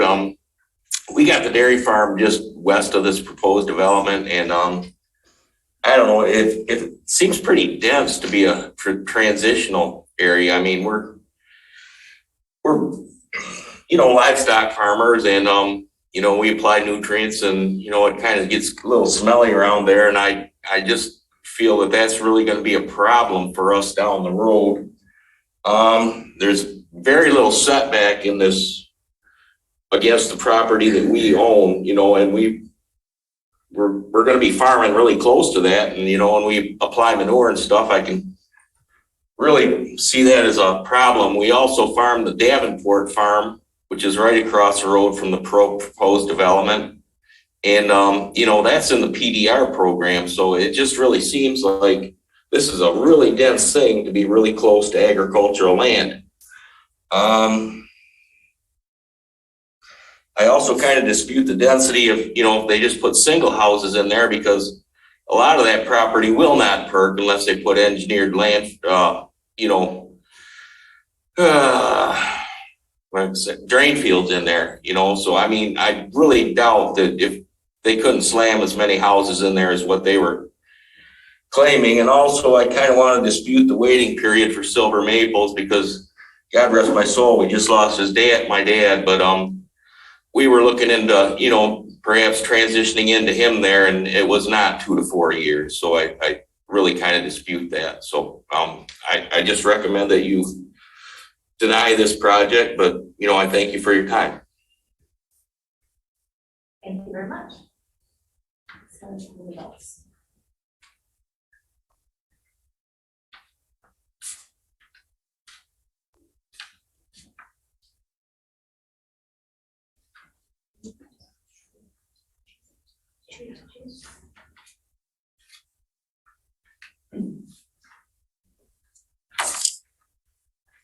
Hi, I'm Catherine McLogan again. I had no idea I would end up speaking twice, But the last time I was here, I spoke against the Sloan Preserve precisely because of the water issue. That's completely west to us, and there hadn't been developed for years because they couldn't use the Dexter water, and they felt that you had to have wells. Well, somehow they decided that you'd never put 230 houses there with separate wells, yet somehow they think they can pull one giant well and still, service all those houses. Now they have this project, which I was completely unaware about, is going to add 323, units. I mean, then I don't think we have the infrastructure to sustain that. And for the Sloan Preserve, the poor people on Baker Road, they're going to have the waste treatments on the west side of the road right next to them. And it sounds like this proposal, they're doing their own private, waste proposal right there. And it just seems to me that it's just, it would be an eyesore, and I have no idea who's going to really maintain it. Yes, you can have agreements for maintaining it, but that has to be, they have to make sure that happens. So yeah, I'm completely against this, adding more houses to this area. I don't think we have the infrastructure to sustain it. Just going to grab my pen. This is a really nice pen. You can have that. My name is Eugene Kett. I live at 609 Baker Road. That's the property that's just south of the proposed entrance off of Baker Road. Question a number of things. I noticed on the proposal that our future use on the master use plan dropped from C4 down to C3. Mr. Lewan told me I could address that at this coming week with him.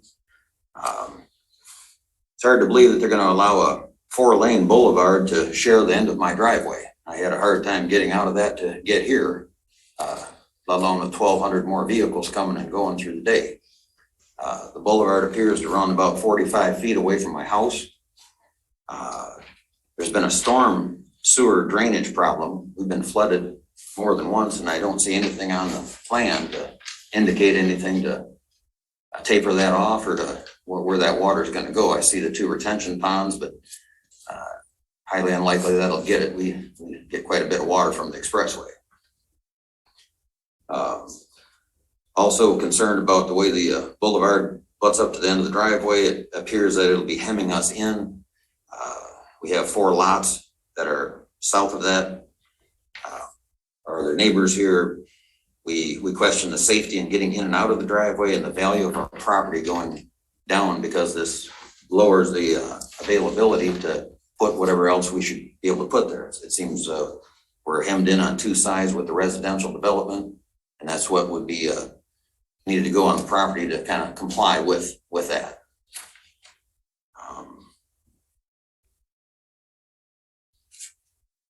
I guess that sums it up. Looks like a great project other than the access road. I can't imagine they wouldn't, I don't believe they're gonna put a light in to have the people coming and going from there. I question how that could happen, but I didn't see anything on that. I believe that's all I have for now. Thank you.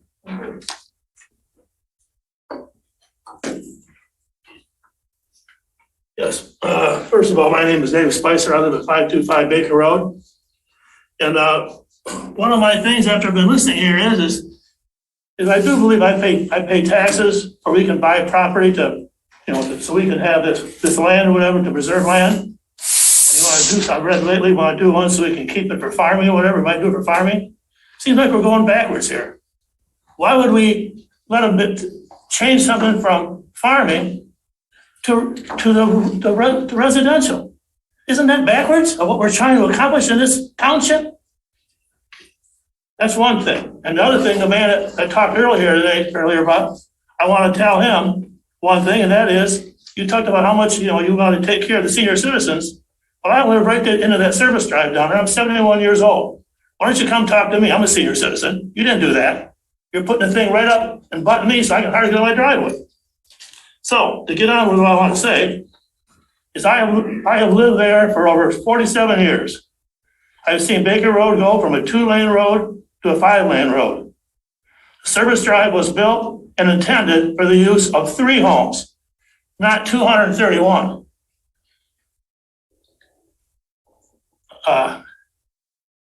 heading north on Baker Road from I-94, I must wait for the semis to make their turn on the westbound ramp before I can make my left 180-degree turn to get to my house.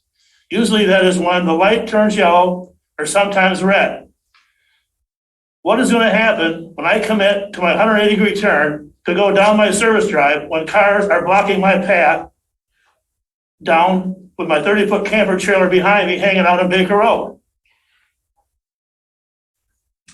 How is Waste Management going to back out without a problem? Is there going to be a crosswalk with a button so we can cross the entrance of Heritage Woods? Where will the new location of our mailboxes be, and how do we access them? How are we going to remove our snow? We now just push it to the end of the service drive. When they plow the road to and from Heritage Woods, they are going to leave a mound of snow. And what is going to keep people from trespassing on our property? I believe that the Heritage Woods development should be contingent on the purchasing of the 3 parcels south of the entrance. The traffic input study evidently did not see the homes off the service drive. Because otherwise they say, how are these people going to get out from down there? And if you ever go down there and look, just think about what I'm going to try to do if I try to come in there and put my 31-foot travel trailer, trying to turn at 180 to get down there where I live. I lived there for 47 years. I wish you'd think a little bit about me.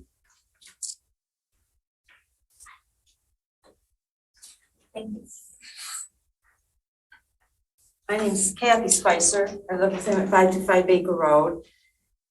The other gentleman's our other neighbor. Okay, so it's us 3 that are down there at the end of the service drive that runs parallel with Baker Road. And when we go out our driveway, that's where the Heritage entrance is going to be. Okay, I think you can get it, but I've got the same concerns as far as getting in and out of there. I just want to say, I don't know all your names, but the gentleman way up there, your idea that you mentioned that somebody thought, why can't it just be Marshall Road?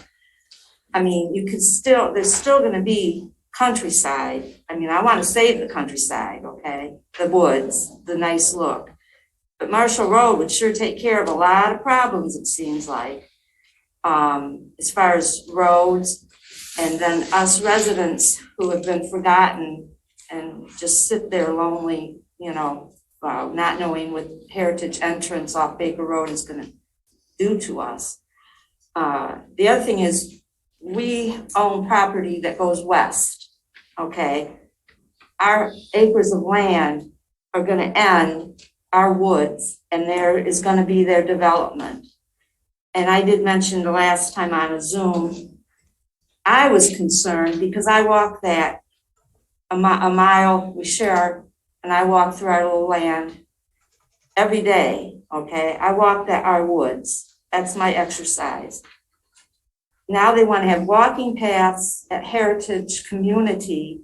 What's to say that those grandchildren that are visiting grandma and grandpa, they're 14, they decide to take a little more walk and come on into our woods. Oh, well, let's have a campfire tonight. Nobody sees us over here, you know. Then if they go in further, a quarter mile up, they'll hit our homes. I mean, I'm a little nervous for my safety and my, you know, type of life that we have had for 40 years, unless there's a great, lovely fence built. So at both ends, trying to get out of our driveway, Baker Road, is the biggest concern for that boulevard. And then to me, what the impact is to our property, because it butts right up to our livelihood and our woods, and the way we've lived our life and taking walks, and safety. The last little thing I thought I'd mention, I wish somebody would consider, my 90-year-old parents are now in an assisted living place. And I'm an ex-nurse, and people need to consider how many places you're going to have for assisted living, and what there is no people and employees to take care of these people. There's not enough staff.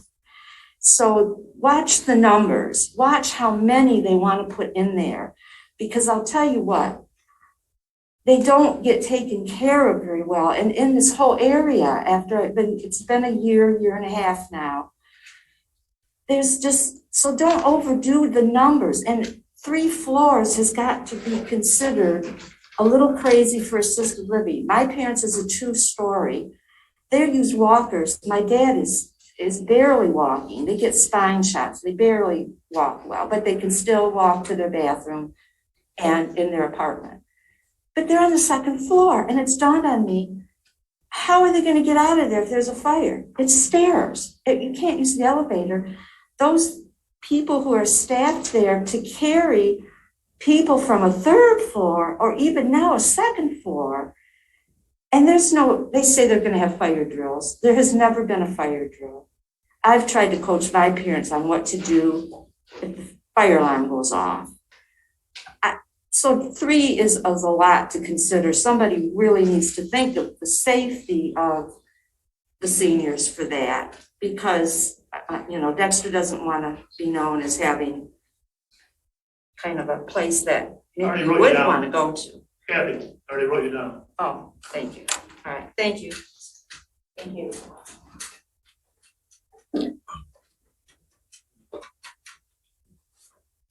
Good evening, my name is Randy Rayford. I live at 7760 3rd Street in Dexter, and I'm a friend of Mr. Ketz, and I've got a little working knowledge in site plans and that sort of thing, so he had asked me to kind of review the drawings and give him my 2 cents. And what these folks are saying about that entrance, I think you really need to consider how that entrance is going to impact those 3 properties to the south. From what I was looking at on the site plan, I can't remember if it's page C8 or C11, they show the emergency vehicles turning radiuses to get in and out of the development, but they don't show a turning radius for the fire trucks to get into those properties on the south. The other question that I have is if you're traveling south on Baker Road, and I'm a resident in one of these 3 houses, it appears that I would have to travel west down the boulevard and make a 180-degree turn, and then make another turn to the south to get onto that service drive. They've got everything pushed up as close to the intersection as they can, which of course makes sense for their development, but it doesn't make sense for the residents. And again, how are you going to get garbage trucks in and out of there? How are you going to get your travel trailer? If they do develop these properties later on down the road and you need semi trucks to deliver materials and supplies to your business, how are they going to get in there? It needs to be taken into consideration when you review this site plan, that these other properties need to be shown on that site plan and how this is going to impact them. And according to Mr. Kett, there's already an accident there once a month at that intersection. I've seen hubcaps and tires and all kinds of stuff laying in his front yard, on a more than regular basis. And so I just hope that you consider the other people's properties when you do this. I don't know if there's a requirement for a buffer zone between dissimilar zoning properties. The light wash from people traveling south on Baker Road and then turning into the development is going to be horrendous for these people there. And so if there's no, and I don't see how you can control that, because there's such a distance between Baker Road and the west side of that service drive. And so you need to really look at how it's going to impact these other properties. Thank you. I have one more thing to say too, is since they made that a five lane bridge there, they put a sign up there, says on there, westbound I-94, or I'm sorry, eastbound I-94. Why do I have semis coming down my service drive? They see that arrow, they think, oh, I must go this way here. So they come down in there. So now what's gonna happen when they get down in there? One I came out there, one guy goes, I can't say what he said, but he's swearing a little bit. He said, I said, yeah, you did. So he says, okay, I'm gonna get out of here. It's at nighttime. I get my big light out, help him out. He's starting to go up the hill. I said, you can't make it up there. Well, I think I can turn around. No, you can't. So I got my light out there, which is like these ones guess you don't have it in here, but the ones that had the emergency, I got a battery in them, and I just pull the thing out, and I'm behind him walking back up past Eugene's house or whatever, and he's backing in all the way up behind. Then he gets up there. Luckily, that was the same time that they putting all this the driveway thing in when they're putting the 5-lane bridge in. So luckily, the guy for working the project there sees this guy trying to back up in the new grassy they put in. Says, how do I get up? What are you doing? How do you get out of here? He goes, the same way you came in here. Back her up out of that way you came in. So think about those people going down there too. Thank you. You're welcome.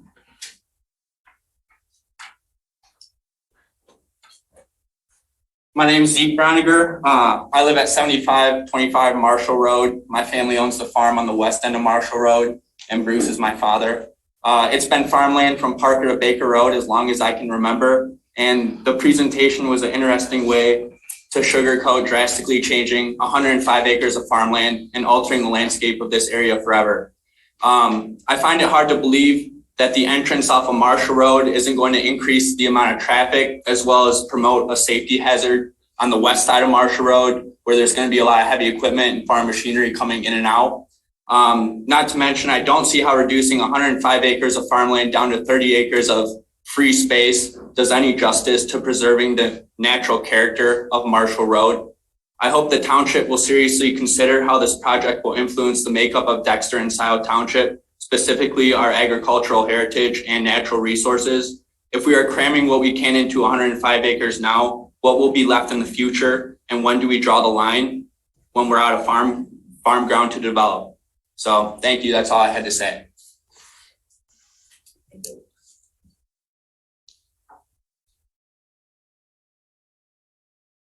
Anyone else? Well, it's a family affair. I'm Jenny Browniger, 8451 Marshall Road. Just being, you've been here 47 years, the farm has been, an active farm since the early 1900s. So it's a centennial farm that my husband and his family have been farming as a dairy farm for those years.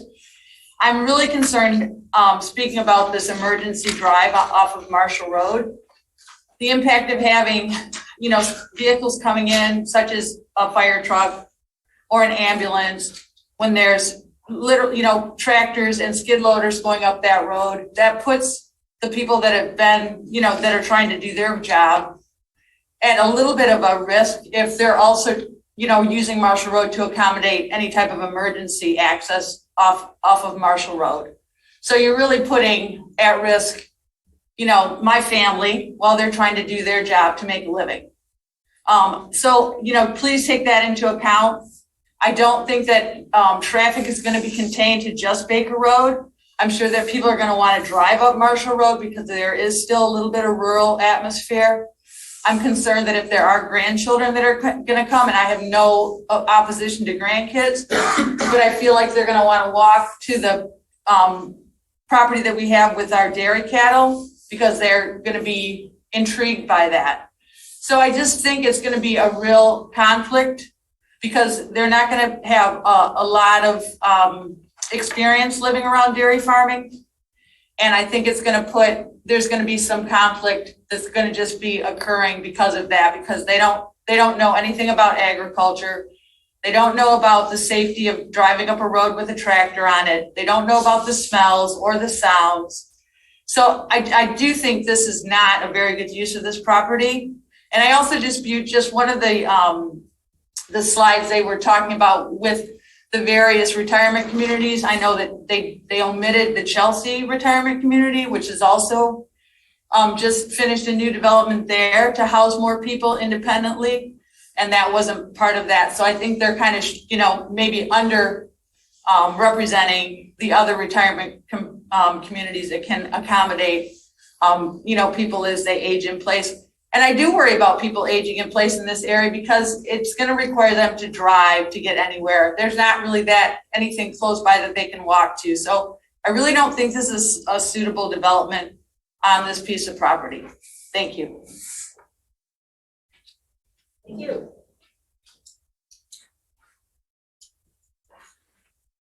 Anyone else physically present? All right, we'll go online. Okay, we have a hand up. Mr. Ross Patterson.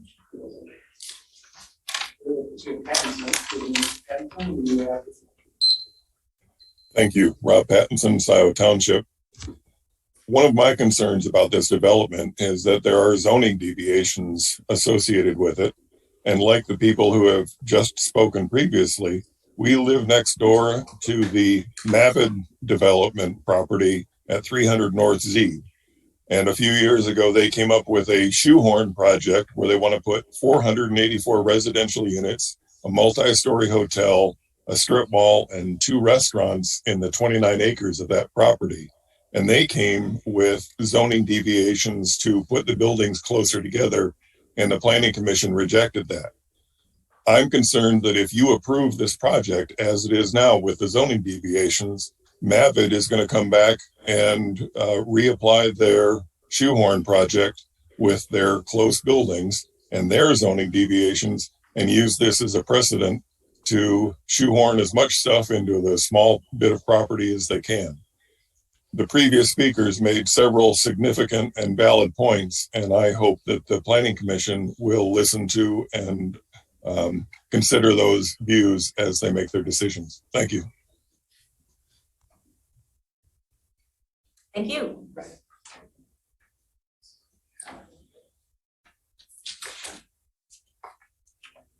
No one else has their hand up at this time, so if anyone is online and you would like to participate in the public hearing, we'll give you a moment to click on your computer.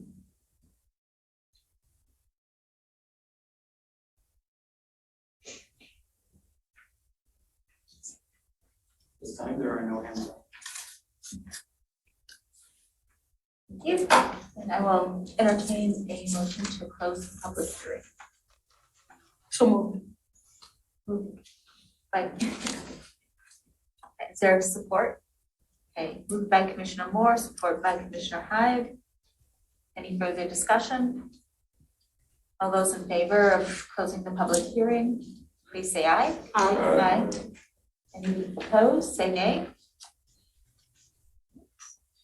The public hearing is closed at 8:58. All right, then we'll move on to Planning Commission discussion and additional questions for a mayor, engineer, or developer. Commissioner Hyde. You have several questions, but I'll try to just ask a couple and then let others go on after that, perhaps. My first question is about the traffic study. What I thought I read was that it was developed before the increase in the senior housing facility to 120 units. Is that correct? Or has it been revised since the increase in units? I guess that's for Sally, but I'm not sure. Or the developer. Or the developer. I can comment if you can hear me, Yes. Mr. Hyde. Good question. Yeah, it was developed when the 92 rooms were part of the project.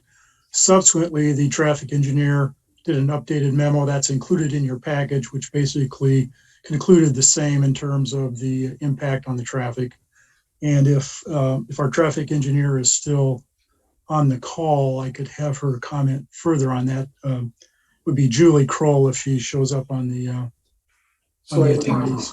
Excuse me, Mr. Johnson. If Yes. what you just said was that you have updated your traffic impact study, but it has not been reviewed by the county, is that correct? It's in the package that it's in your packet. That you update? Our traffic engineer updated it, yes. Right, and has it been reviewed? I would have to check that if it's gone to the county since the memo, but the conclusions are essentially the same. And as I said, there's a memo in the package that documents that. I must have missed it, so thank you. Okay. As to open space calculations, I think that there's on page 450 of the packet, and I'm not on it, but I'm going to say that's what it is. It shows several areas in it that are open space, but the future solar farm, is that located on some of the area that's used for calculating the open space? No, it is not. Okay, because it looked like it was in that 30 acres that was out front. Well, if you look on, and I can clarify it on the slide if you'd like, I can do that now if you'd like. Please do. Yes, please.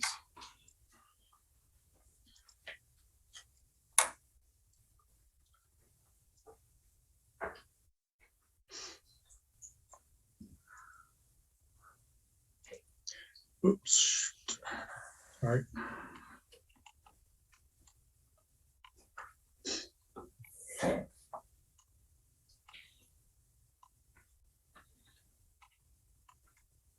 Okay, if you can see the screen here, Marshall Road up here, this white area is referred to as a future solar farm area, and it's not included in the green space, which is essentially the open area calculation that you're referring to. Okay. It's not included. Can you keep that slide up for a bit? Sure, absolutely. Because I don't remember seeing that one. Similar ones, of course, and it may be in here, but there's a drawing in the package. It's not color coded, but it has all these calculations in it that are referenced here as open space, et cetera, which are summarized down here. It's LP4 in your package. okay. And I don't know what page number that's on, and you do appreciate the number of pages that have been. Yes. I apologize. No, it's quite thorough. So one of my questions has to do with the areas that were used.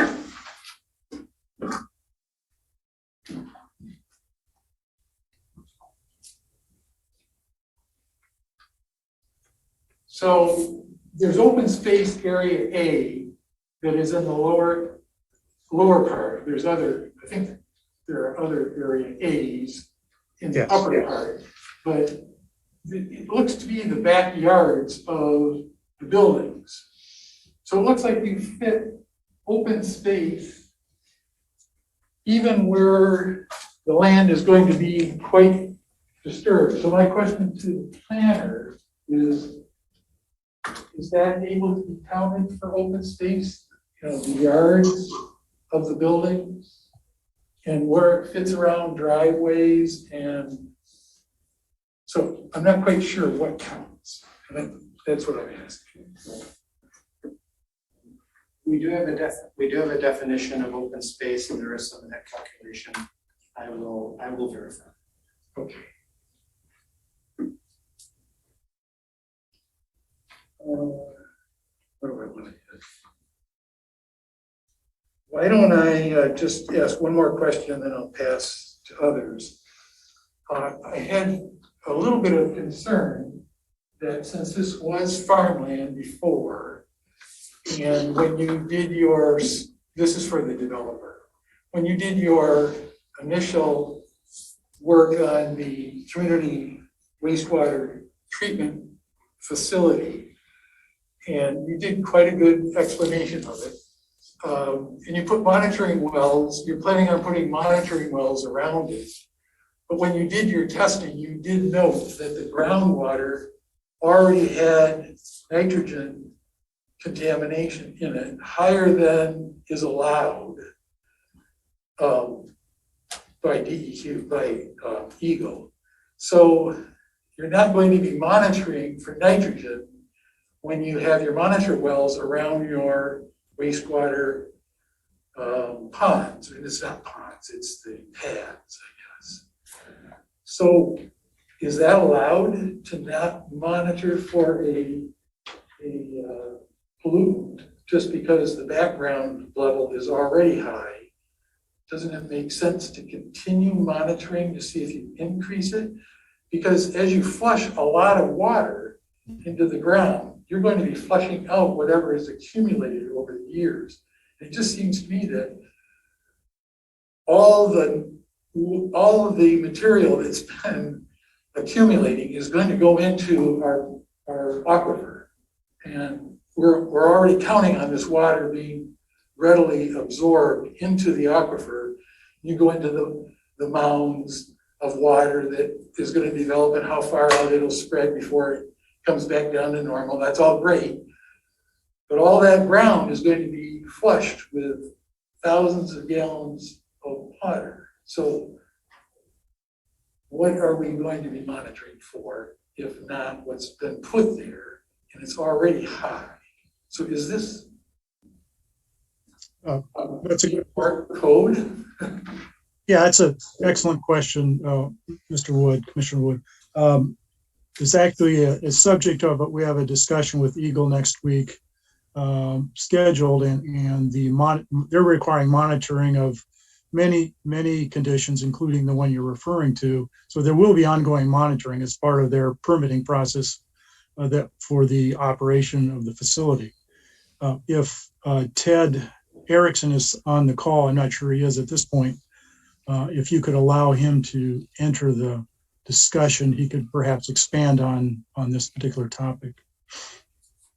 Ted is one of our engineers. Perhaps this is, I don't see Ted, I see Ann Erickson. You're not getting a permit. It might be, I don't know. Try it. We'll give that one a shot. So I don't know if Ann Erickson is Ted Erickson, but. That is correct. Okay. It's my wife's Zoom account, and I wasn't able to change. My apologies. The Eagle will require monitoring of the nitrogen. There just won't be the typical limit is 5 milligrams per liter. And with the background being higher than that, they won't have that as reporting limit likely. So that there will be monitoring of the situation. Right, so you're monitoring it, but it's already above what's allowed, so that's okay? We're not going to shut the operation down for it exceeding, I just don't quite understand this, so I guess Eagle will have to. This will, Eagle will set the limits of what the wastewater plant will need to produce. So, but yeah, I don't recall the exact numbers, but I think it was 7 or 8 milligrams per liter in a couple of the monitoring locations, Right. higher than the number they typically report to. Right. So this, as you noted, and I'll just make one comment, this isn't a question. The groundwater you're putting the treated water into is going to flow toward the northwest, which is toward Mill Creek. And we already have, Mill Creek has I can't recall what the title of it is, but there's The Timdale. Yeah. So this conceivably is going to impact Mill Creek. This typically regulates it more strictly if you're within 1,000 feet of the surface water, and I think we are greater than that in this location. Yes, you are further away than that. But you're also using a lot more water than the typical homeowner's situation would put into the ground. And then a septic system, sure. The treatment system is also will do a much better job than your typical septic tank as well. That's why I didn't address what you're discharging, but just what you're discharging into and what it's going to pick up.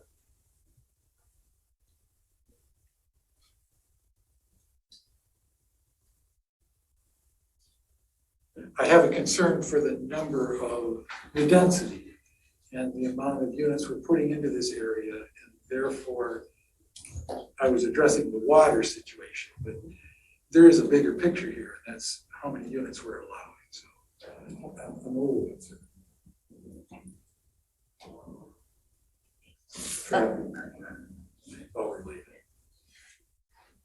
Other questions?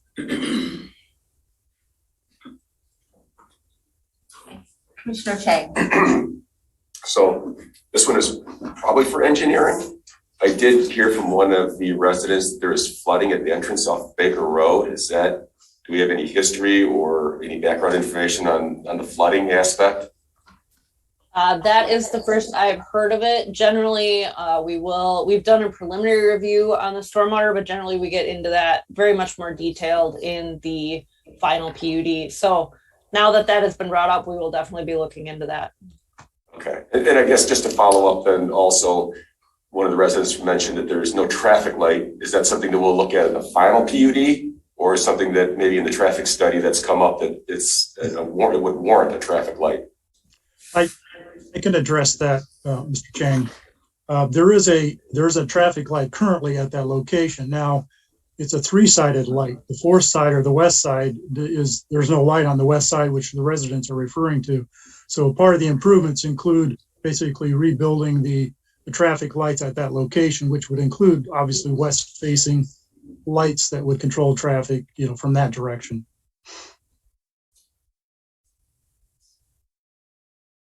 And I'm like Commissioner Hyde, I'll just ask a couple more questions. I've got a lot of them, and I'll let other people speak. But the concern with it sounds like it's going to be an emergency access off Marshall Road. And do you happen to know how many, maybe since you've been referencing Silver Maples in Chelsea, how many emergency trips would you anticipate for a development of this size? And I'm asking because I really have concerns like, how is this gate going to operate from Marshall Road? I mean, every second counts. So is this going to be locked? Is it something that the ambulances or the fire trucks have access to? How is that going to work? Well, yes. First of all, we believe there's no reason the emergency vehicles can't enter Baker Road, which would be the most convenient from the freeway. The Marshall Road exit is secondary in reference to emergency vehicles, and it does have discussions that our engineer had with the fire chief as a gated and a Knox box type of access point. But we're not precluding emergency access at Baker. That was thought that would be the primary access point for emergency as well, and that's why it's 4 lanes, 2 lanes each direction, and you're coming right off the freeway, which is likely where the emergency vehicles would be mostly coming from. Do we have an idea how many emergency trips then, if it is coming off the main entrance? Then I'd just be curious. I don't have that data to respond to your question. Okay, and then just for confirmation, that solar farm, is that part of the public benefit for this project? I don't know how you would I don't know how you define public benefits in that context. What we thought, given what we heard from the conversations at the Planning Commission level, is that we're all looking to the future in terms of a net zero effect on our environment, but the concept, because we were able to refine the community wastewater utility system land area that was originally indicated, that it created a space where future solar farm could be planned. Because it's a PUD, we thought designating or allocating that spot for that would be a good thing to do. There are, community solar programs that are being considered at a legislative level, which would allow more robust use of that area. Right now, there are limitations in terms of what you can do because of the franchise utilities. In this area, would be DTE specifically. So that needs further, evaluation on our part. We have had a local Homeland Solars in looking at it for us, but they've communicated that the because of the legislation that's currently pending in Lansing, that full, complete use of that for a solar farm might be limited at this point in time. Okay, so it's a future aspect. It's not part of this. Right. Yeah, we're allocating the space for it. We think there's certainly use that could be made of it for certain aspects of the project right now without any issue, but doing it very robustly would be a future consideration for sure. And then I've got other questions, but I'll just wrap it up and let other people talk. But as far as I noticed in the staff report that you far exceed the number of parking spaces. And again, using Silver Maples as or at least any of the other retirement communities, could you give us some type of an idea? Do they need twice as many parking? Do they at least shows twice as many parking spaces that are required? Let me, I'm going to share the screen, and we did a little work on that prior to tonight's meeting. So I'll just show you a quick parking clarification that to deal with that point. So again, this is not in your report, but we put this together to address the planner's comments. So based on 120 bed units, on the right is the zoning code calculation from your ordinance. So for independent bed units, which there would be 90, for assisted bedding units, there would be 30. So that's a total of 120 units. So for your independents, that would be a 1-for-1 requirement. For your assisted, that would be a 1-per-3 requirement. Those are both based on your ordinances. And then in addition to that, you would have staff requirements and visitor requirements, and that's all articulated on the left-hand side. This all came from consultations from their Silver Maples consulting input that they had into the proposal. If that clarifies your question. Yeah, I'm still trying to really decipher it then, because that zoning code calculation is, so that's 100 is required, and is it for Silver Maple, they provided 163? Well, that's specific to this location, not for Silver Maple. Oh, okay. Silver Maples is slightly larger. I'm just saying their input recommend from an operating standpoint. And what do you need for staff? The zoning code doesn't really address staff requirements or visitor requirements. It's sort of all baked into, one or two numbers. So looking at it from a market required calculation, this is realistically, what it would be required for that size facility. Now, they also said that, there are transportation vans available for the residents, and so this can be a moving, a little bit of a moving target. And many of the residents, as they age, will use vans. So you're taking the traffic load from an auto standpoint is reduced, obviously. Will they have staff 24/7 then on site? I believe partially, but not fully, is my understanding.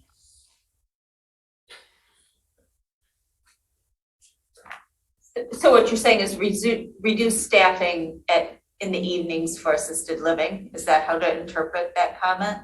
Yeah, I think assisted living is 24 hours, but the independent side, like your meals and what have you, you don't have staffing 24 hours now.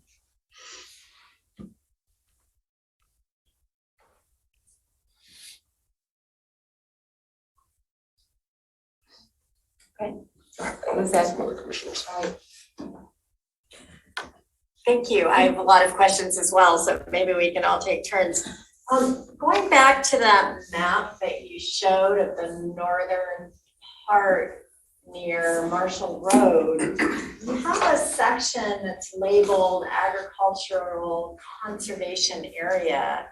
I guess this is for Mr. Johnson. I wonder if you can just explain to us what you mean by agricultural conservation area. Are you actually anticipating that would be leased for farmland, or is it going to have a conservation easement on it? Just help me understand what your intent is there. Sure. Let me get back to that. I apologize.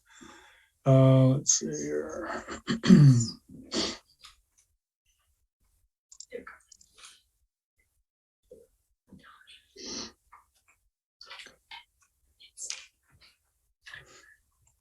I'm going to take you to the current site plan and run through that a little more carefully. So the area you're referring to is this area up here, correct? Yes. Okay, so in our agreement with the current property owners, it was their desire to maintain some level of agricultural use, on the property for at least for their while they're still living between either this property or this property. They own this property, and there would be family members that would still reside on the farm. So part of our arrangement with them is that to maintain or create an agricultural conservation area that would be there into perpetuity, and that would never change as part of the PUD site plan. So the answer to your question is yes, this would be used for farming. Now, whether it's leased or used by them personally, I'm not sure ultimately what the details of that would be, but it would be used for an agricultural purpose. They currently, just by way of background, they currently lease their whole farm.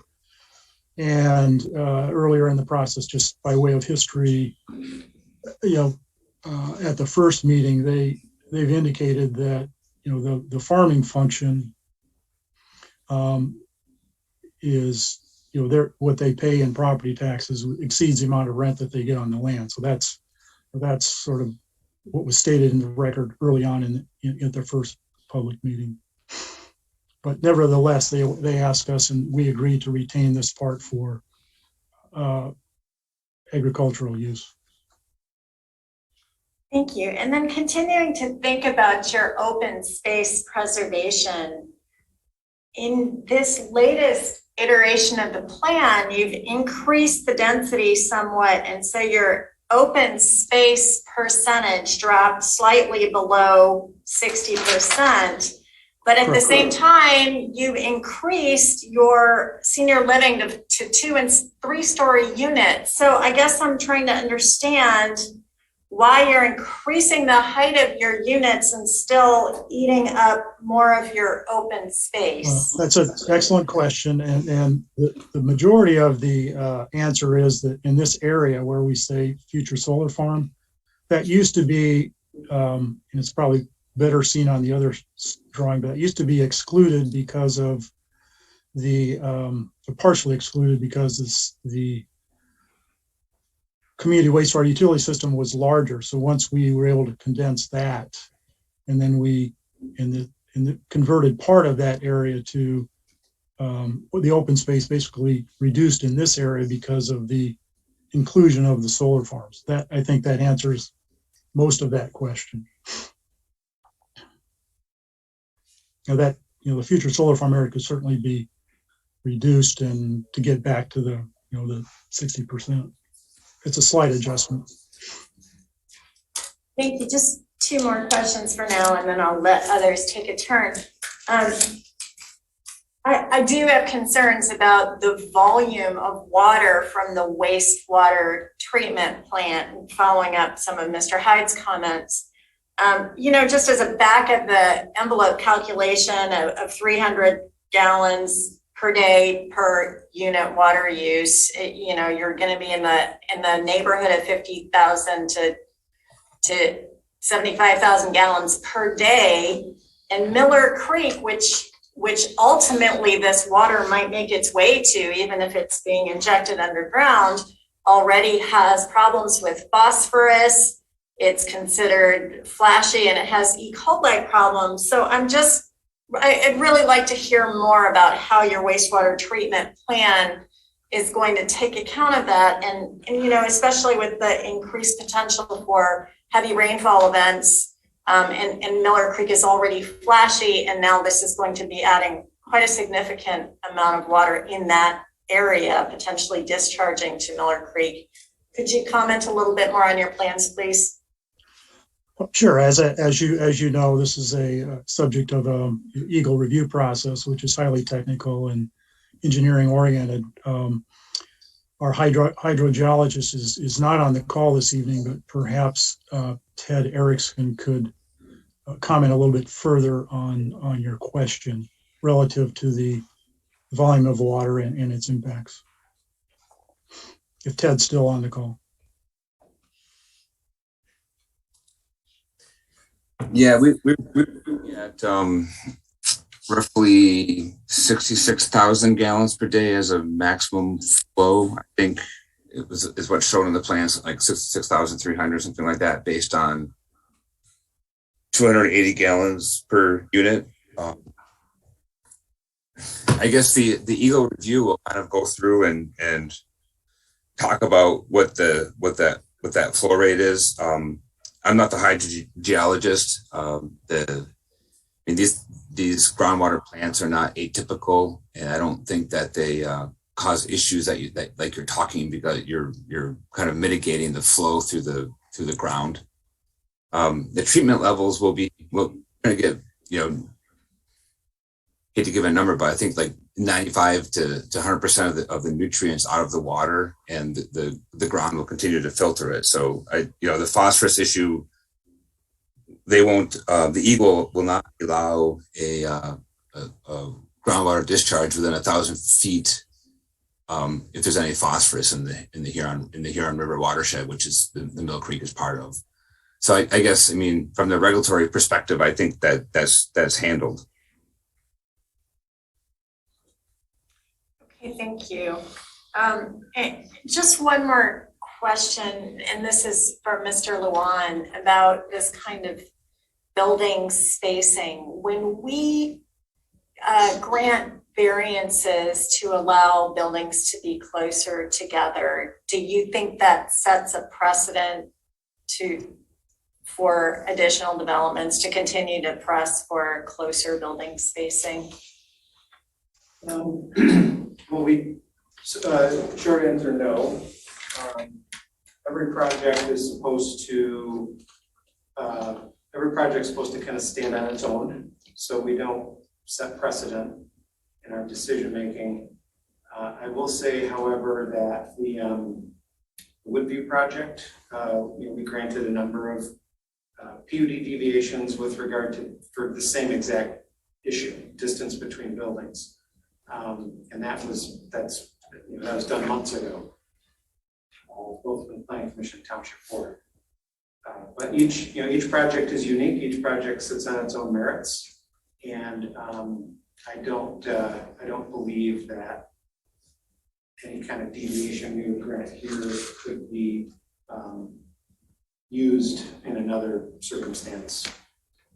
It's just, I always look at these as these are individual decisions based on individual sites.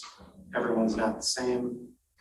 And it's not simply, you did it in this case, you have to do it in this case. So I think there's a lot more to it, and there certainly should be a lot more to it than that kind of calculus. Obviously, we continue to have that trade-off between density and then trying to protect open space and trying to find what the best balance is. I'll stop now. I have a couple of additional questions, but if people want to continue. Thank you. All right. Commissioner Moore, did you have a few more questions that you wanted to ask? Someone else can go ahead. I think I did, but I can look at the notes. From what Mr. Cortot just asked. Okay. How do these building space deviations compare to others? I know that we've made them before, and I know that cluster housing is definitely going to have things in tighter, and that's the whole intent of allowing it. So are we going unusually closer together? Because this seems like, we're cutting it in half in some cases.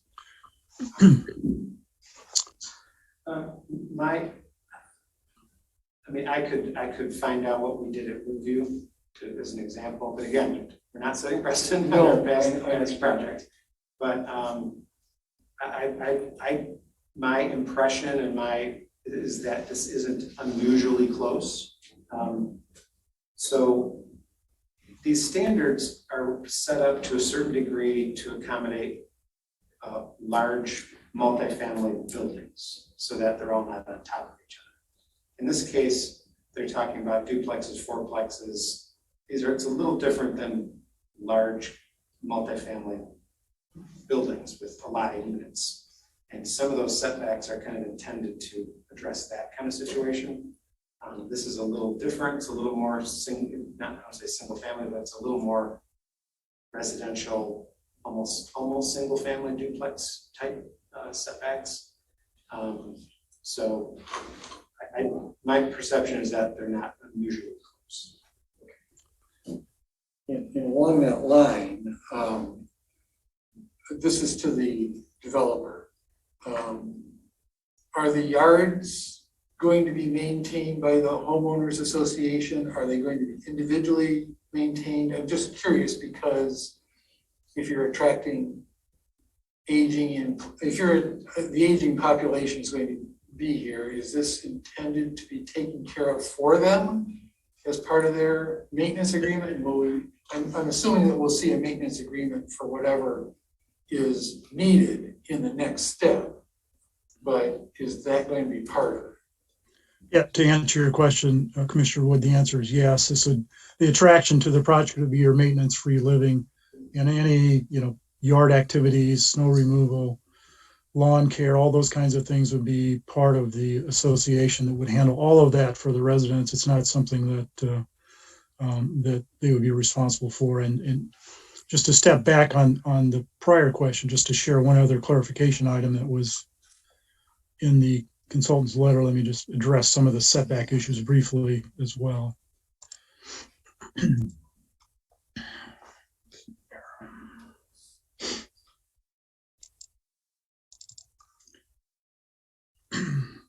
So you can see this.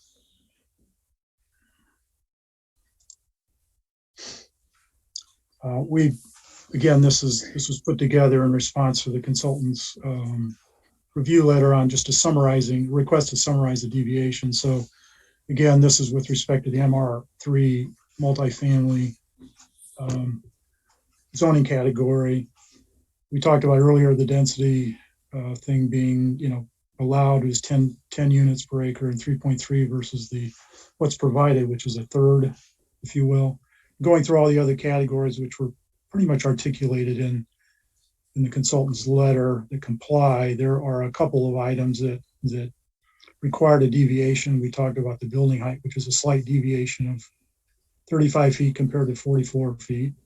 Excuse me, Mr. Johnson, can you increase the magnification on that a bit? Sure, I will try to do that. 1 second. Does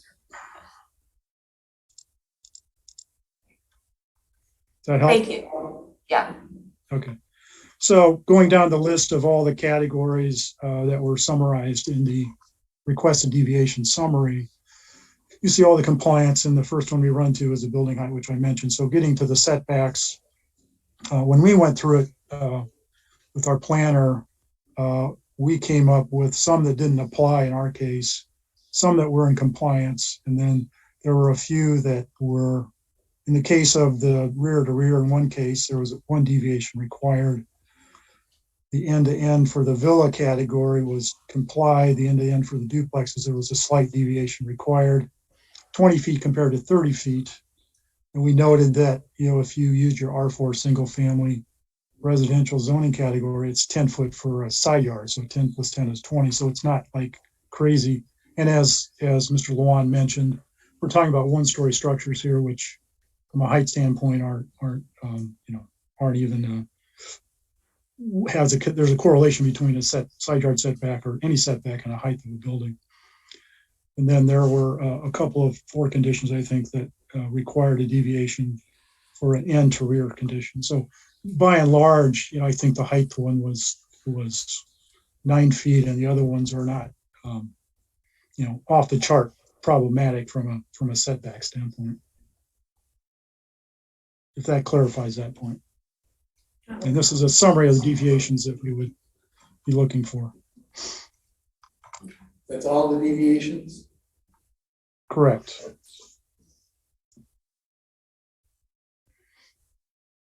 So there's 4 line items of deviations out of the 12 or whatever there are here. Okay. Commissioner Moore, you've had. So I do have a couple of questions. I think it's in your memo, Mr. Luan, you talk about 100-foot buffer setback provided along the perimeter. Where is that? What perimeter are we talking about? Outside the perimeter of the property, the existing property. Is that along the Marshall Road or along the entire- 94 or? The entire property. Oh, the entire property, okay. So would that address the issue that one of the neighbors discussed earlier about people coming on? A couple of the residents that live on Baker Road talked about their property and possible trespass. Would that be like a 100 feet's not that far. I mean, I don't. so it's just a distance thing, it's not a buffer hill? Yeah, correct. It's just a visual buffer, right? Visual buffer might provide some noise attenuation, but if someone is going to trespass, 100 feet is not going to stop. And the other question I have is for the applicant, what would the price point be for the 149 residential units? What would the average price point be for those? But those are in the rental category. And if you're asking about the starting rent, they would be in the range of $2,400 a month. They're roughly 1,550 or 1,600 square foot in size. 1,500 to 1,600. Yeah, Okay. the duplexes units are the for sale product. Again, we're trying to get variety of opportunities. So the duplexes are the for sale product, and those would start in the mid threes to the low fours, depending on the amount of upgrades that the particular purchaser would like. Okay. And then with regard to the senior citizen facility, would those be calibrated based on income, or do you have a price point for those units? Well, those would be, market rate. That's a little harder to quantify because it's a function largely, or somewhat in part, on the amount of services that they require. Everyone is individual. Some would require Let's meals. say I don't have any services. I understand that. Let's just take that equation out. There are no services. You're not buying laundry, you're not buying dinner, whatever. But let's just say, what would the rent be for a room? Or maybe the question I should ask is, are the rooms of different varying sizes? Yeah, there are a range of sizes there are a range of sizes, and I think we tried to share some very conceptual kinds of plans that would be in the project. I think that's on sheet A1 within your package. But as an example, on the rents for the independent is one number. At a low level of service, it would be probably in the starting range of $3,200 a month, in that range.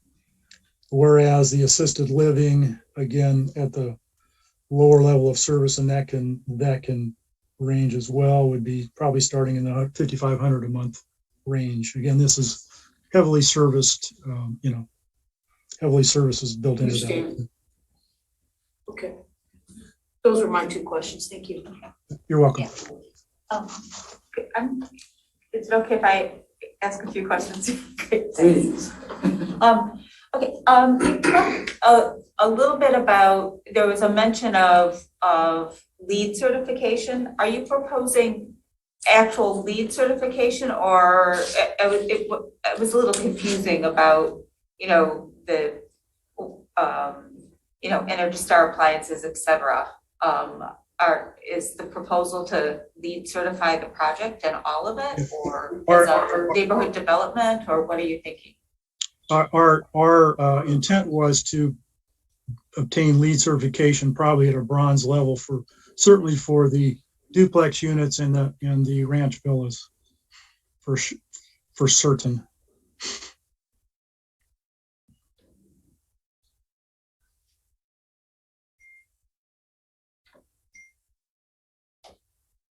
if you heard me. I did. Okay, and then, for the senior living facility, what sort of licensure are you proposing for the assisted living? So it would be, that would be state licensed requirement for this, for the assisted living. And that's I believe that requires a annual certification process or reporting process at least. Okay, so an HFA, so it will be a licensed facility? Yes, absolutely. And then, getting back to some of the adjacent site circulation questions, can you address at all the concerns that the folks who own the property along Baker Road and the service drive brought up? And Sure. have you, thought through some of that? Yeah, there is a specific sheet within your package that kind of illustrates what's happening there, but by way of history, we went through quite a process with MDOT. MDOT has jurisdiction over that location, and they have to check a box with the Federal Highway Administration as part of that.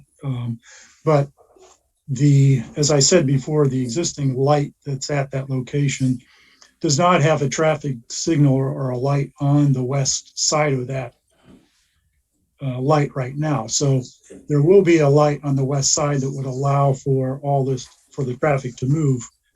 It was the Washtenaw County Road Commission's opinion that they wanted to avoid putting traffic onto Marshall Road at Baker because of the current level of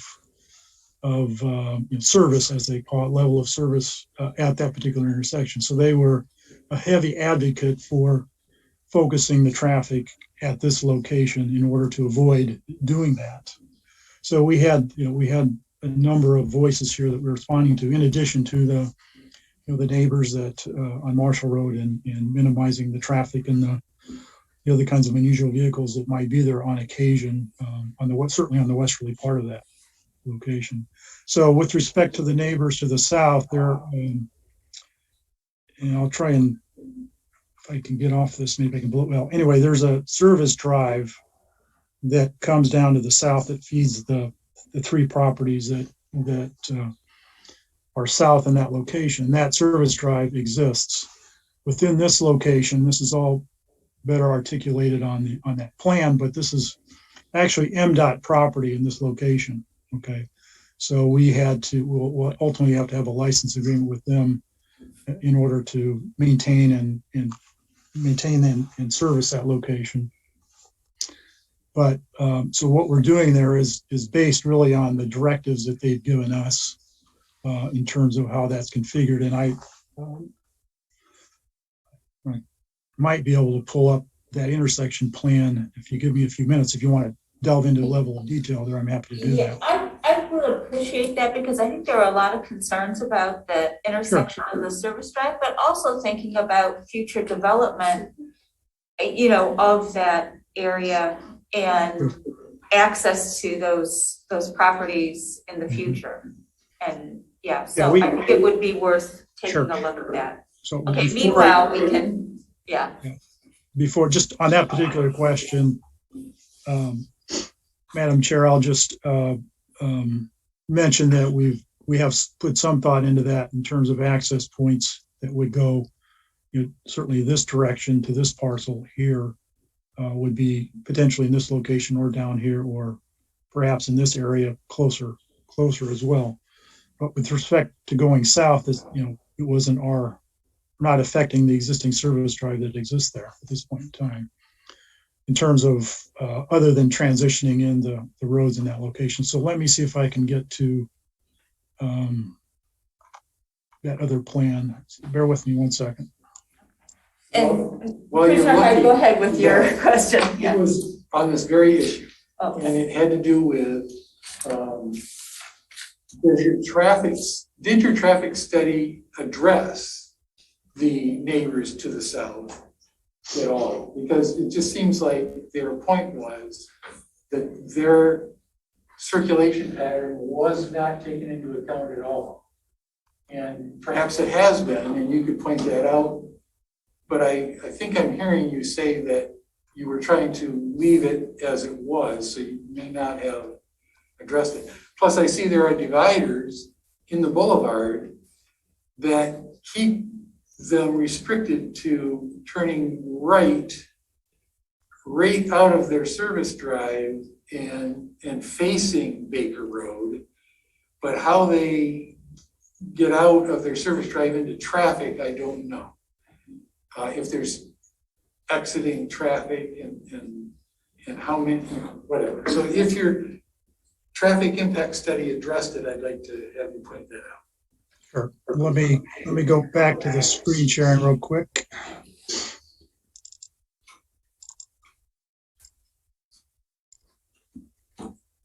Yeah, and while he's bringing that up, I just want to make the point for the record that the LPC has, this piece of agricultural property is designated as a high conservation priority on their map. So just as a. That area or this whole? That whole piece of property. Yeah. The 106 acres? And they didn't make an offer in time.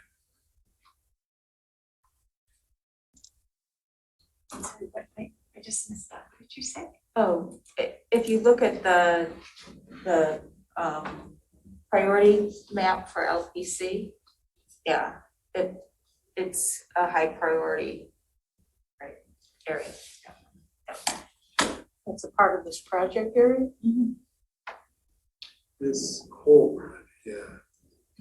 Could I request a 5-minute break? Be great. Anyone object to a 5-minute break? Okay. We're gonna take a 5-minute break.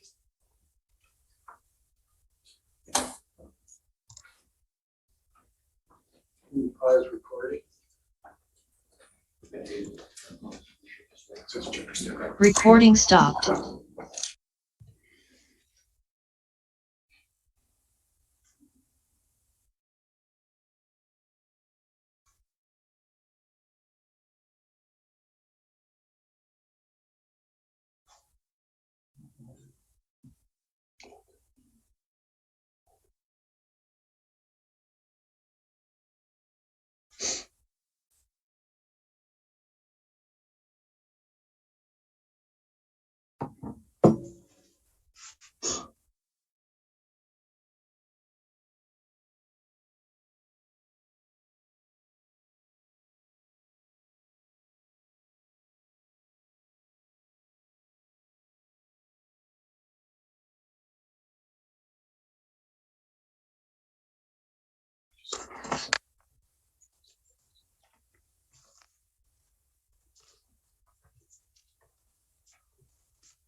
Start by. Do we want to wait for Kim? Yeah, I will before I start. All right, and then I'll give you a countdown. Oh, Kim's not back yet. Not yet. I'll give you a 5, when I see Kim come back, I'll give you a 3-second countdown.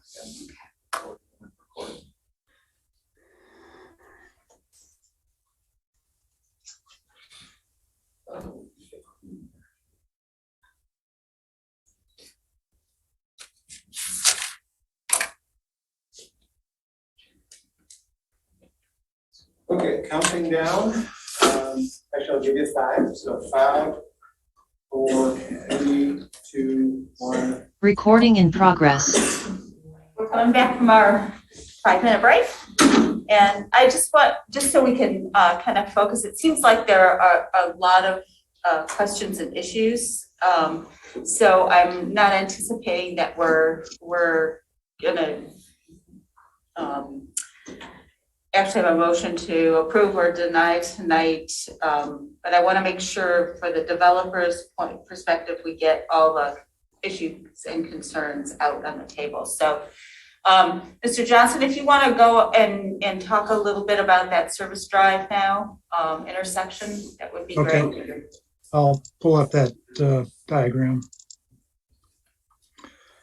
So again, by way of history, and this is really, there are three illustrations here on this sheet, which was done specifically for the purposes of responding to the MDOT requirements. Is essentially what you see here is a reflection of the results of the traffic impact study, and then dealing with the details associated with this intersection that are totally controlled and governed by MDOT. This is the intersection, the signals in this area. This is the property line, MDOT's property line right here, if you can see my arrow going across here. So what I'd like to do is bring Joe Maynard into the conversation. And Joe was involved in dealing with the details and specifically with the conversations with the MDOT engineers on this particular diagram. And it's really purely driven by them, okay, by MDOT. Joe, can you let Joe into the call? Yep, I think I'm here. Can you guys hear me okay? We can.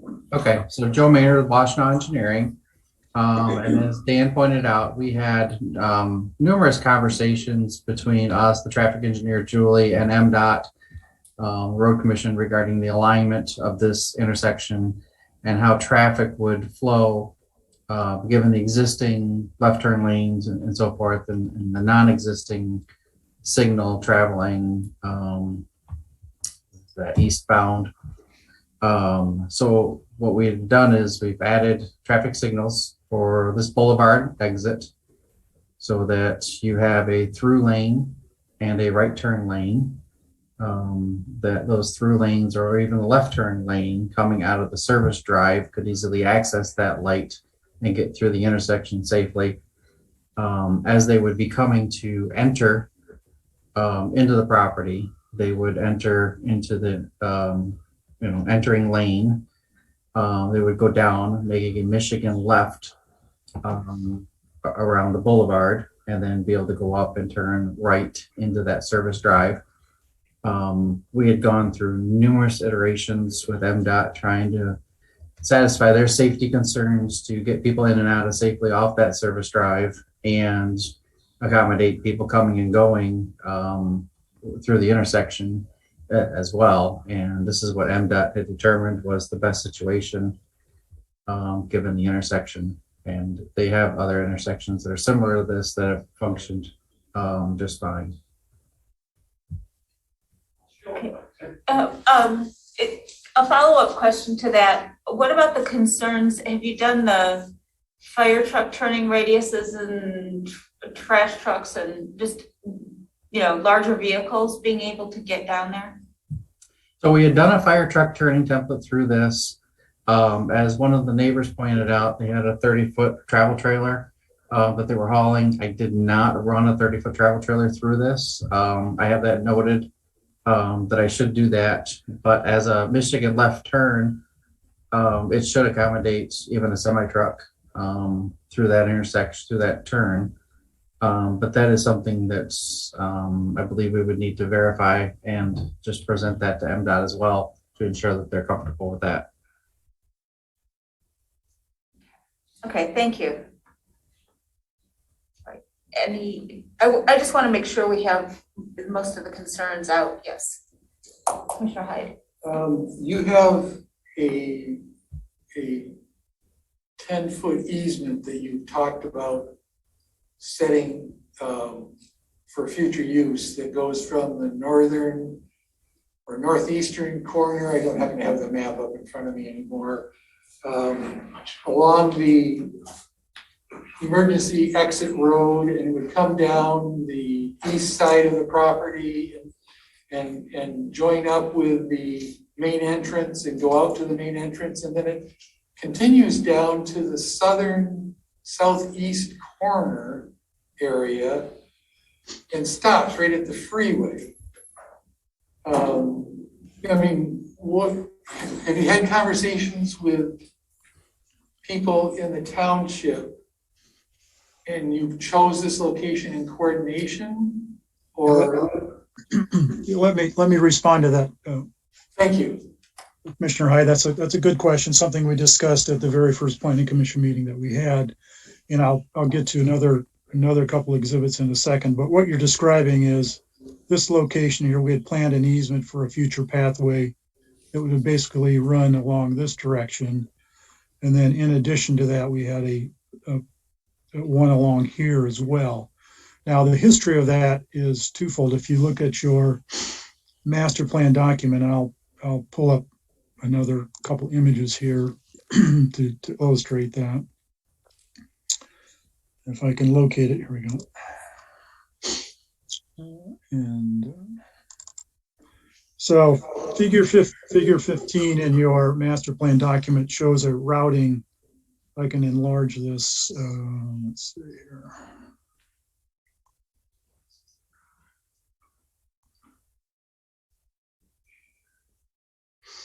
Let me do it this way.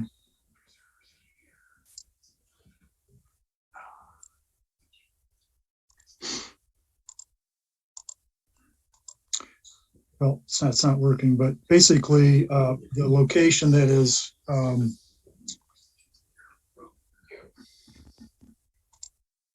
oops. Just a minute.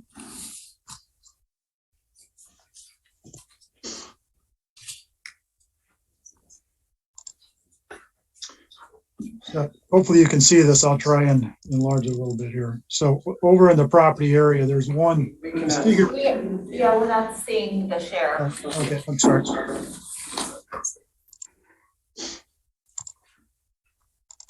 Are you seeing it now? Yes. Okay, so there's a couple of figures in the master plan, and this one shows a potential trail along following Baker Road, essentially this red line, which is referred to as potential priority shared path linkages. Then there's another exhibit that shows this, which is kind of what, to answer your question. If you zoom in on this one, try to do that. It shows this potential linkage basically along that line that I showed you earlier that runs across the freeway and then runs up sort of a back road up, along what would be the eastern side of our basic property with a future bridge. And that came from a diagram that was in the township offices and then connecting down to Jackson. So there's a couple different future planning network plans that are illustrated here. We tried to cover all the bases in terms of any future easement considerations.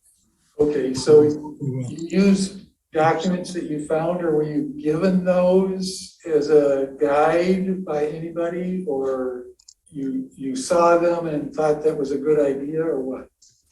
Well, the documents, the basic documents are in the master plan, the two that I referenced, and then Dropped. Was that one we dropped? Okay, that's the current.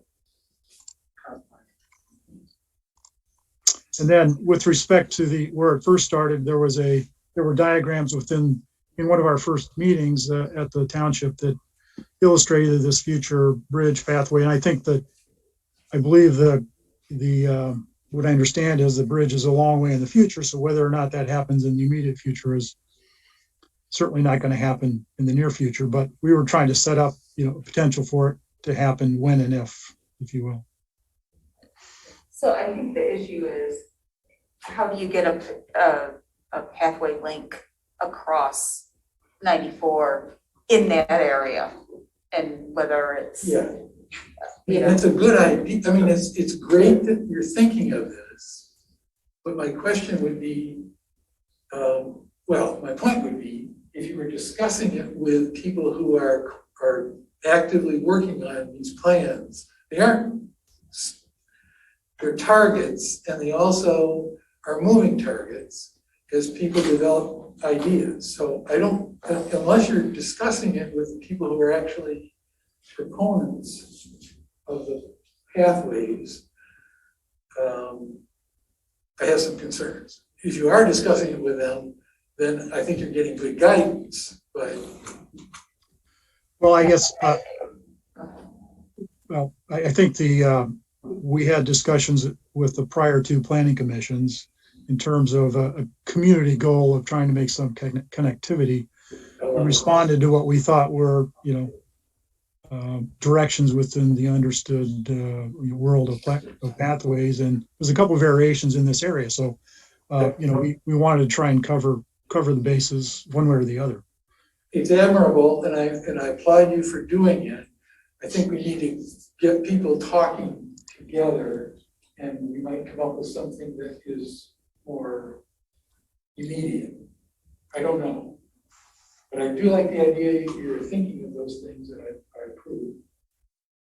I guess I just add on the topic of the pathways, we had indicated that, as part of the PUD community benefits component, that, there would be some recognition of the pathways. I'll go back to that in slide. Some recognition within our ultimate discussions with the trustees is that there would be some recognition of contributing in some way to the public pathway connections. Now, whether that's through providing easements, which we think which would be pretty easy to do in terms of what we're doing, but beyond that, whether it's other elements, being construction, something somewhere, contributing to something to be built somewhere, whatever the case may be, right. It's collectively within that goal somehow, some way. Right.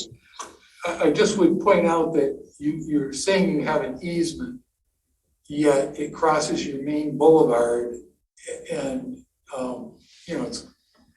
it's not a complete thought, but it's an idea at this point. Correct. Yeah. Correct. So.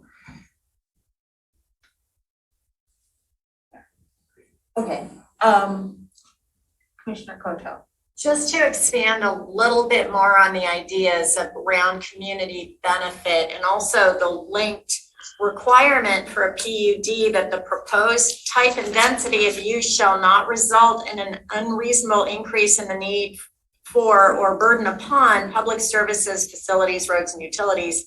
I did want to get around to asking about the public benefits that you envision for this project in terms of contribution to water services and potentially fire and safety. I mean, certainly we heard from our engineer that we don't anticipate that this will exceed our water contract with the city, but it might require improvements in terms of further development of the supplemental water piping system and infrastructure. And then, a senior development is certainly going to increase the need for fire and safety services. So just floating out there that, I think we would expect some public benefit and community benefit to look at that broad range of services.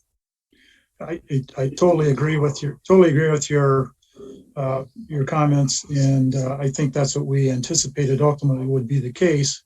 With respect to the water system, I think there was a suggestion on the part of OHM or your consultant that there would be a subsequent study on the water side, and whatever comes out of that study, we would certainly look at in terms of contribution, if you want to call it that, or a community benefit to address that matter.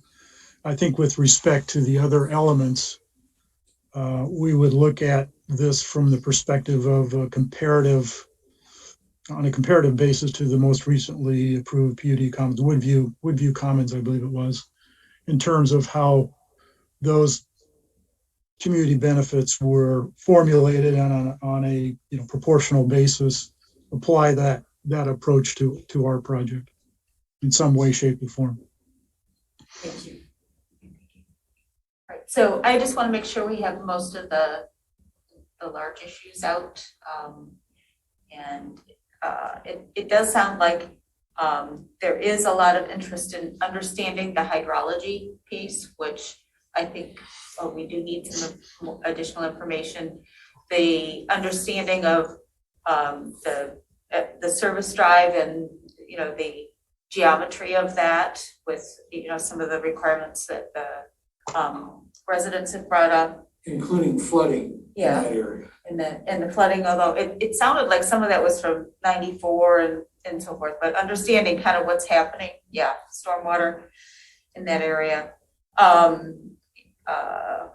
Let's see, and then, I mean, obviously the comments from the planner, I'm just trying to think of are there any other key issues? We didn't talk about it, but there's some encroachment of the decks into the 100-foot setback, all the perimeter. But that's in your comments? Okay, good. Yeah, I just want to, make sure that we've at least brought up those items. And just trying to move us forward, it does seem like there are quite a few things that still need discussion, and maybe I'll link with the any kind of current thinking on that, the pathways to kind of firm that up a bit. So I would entertain a motion.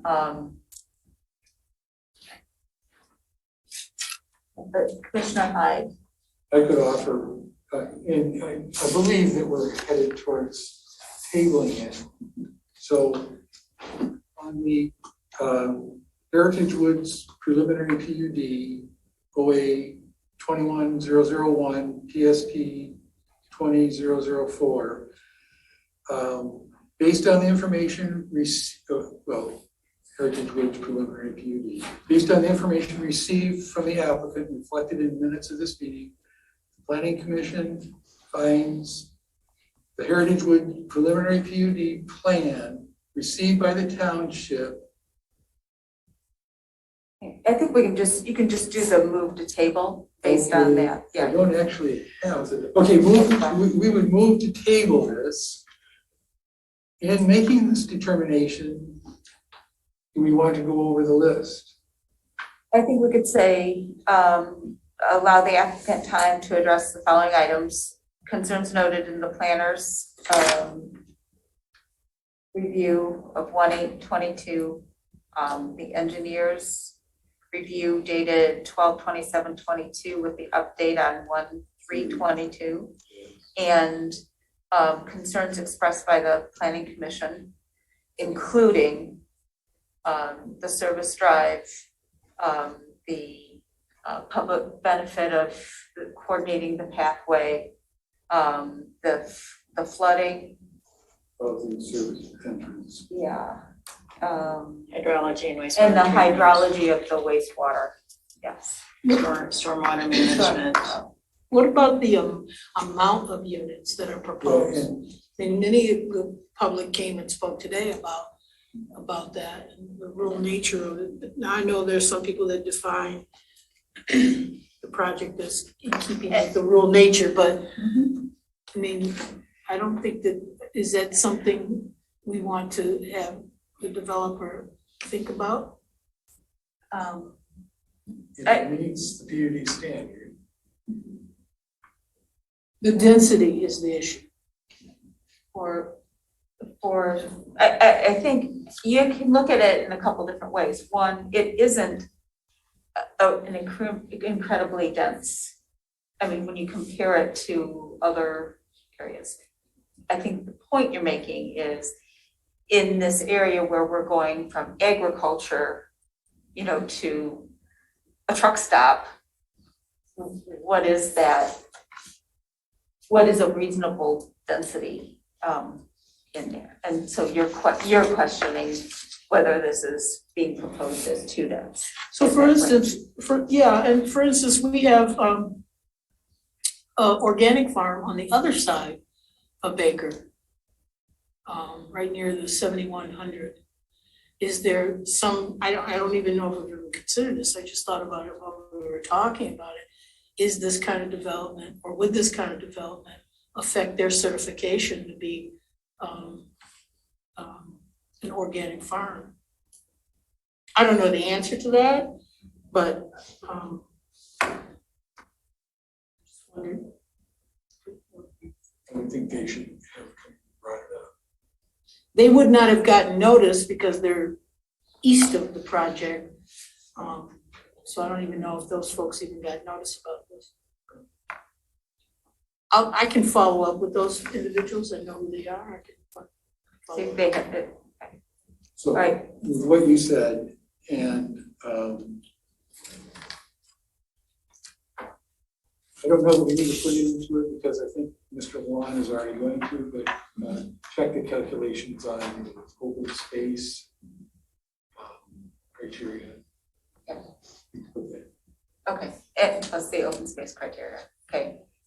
And I would, Uh-huh, if I could add, if Go you ahead. allow me to add one thing. sure.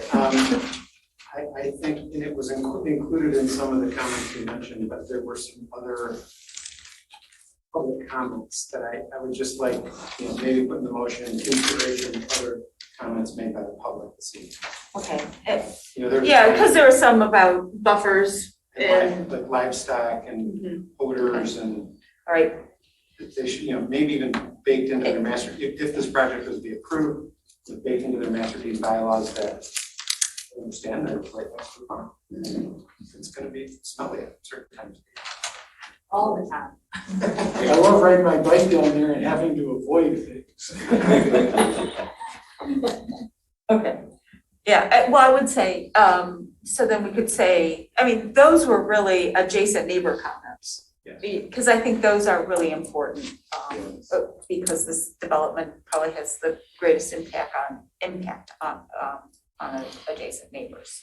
So I would phrase it that way rather than just general public comment. Okay.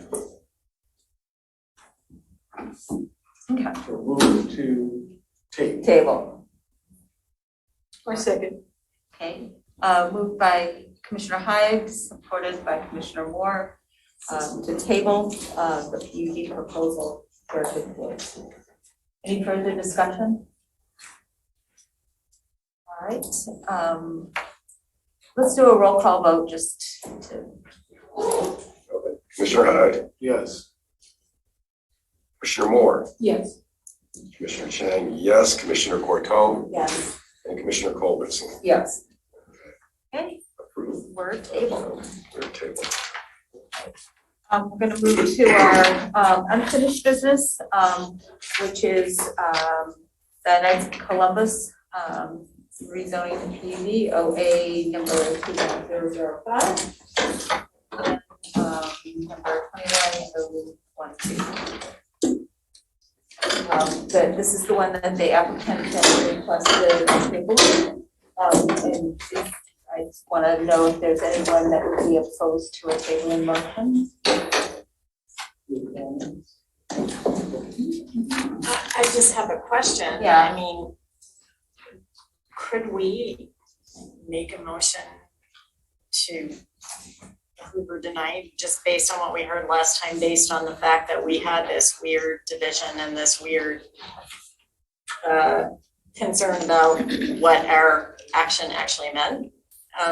Like some of us understood that that was basically not approving or basically denying. So could we make a motion to deny? This is a procedural question. The planning commission can make whatever motion they want.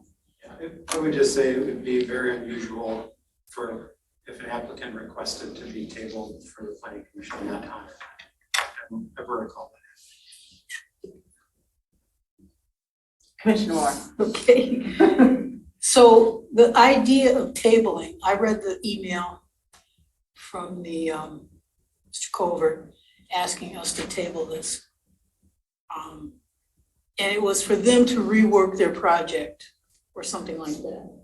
My view is that reworking the project does not sufficiently address the issue that we spent oodles of hours talking about last time, which is, has the plume already invaded that property? And secondarily, would the large movement of dirt, soil around there in some way aggravate the plume and encourage its westward movement? So those are two issues that I identified in my mind that we needed to have testing on, and we needed to know more about it, et cetera, et cetera. So I'm in favor of moving, and I'll do that, and you can shoot it down how you want, but I would make a motion. I would move to deny the approval of this PUD project, the KFC property,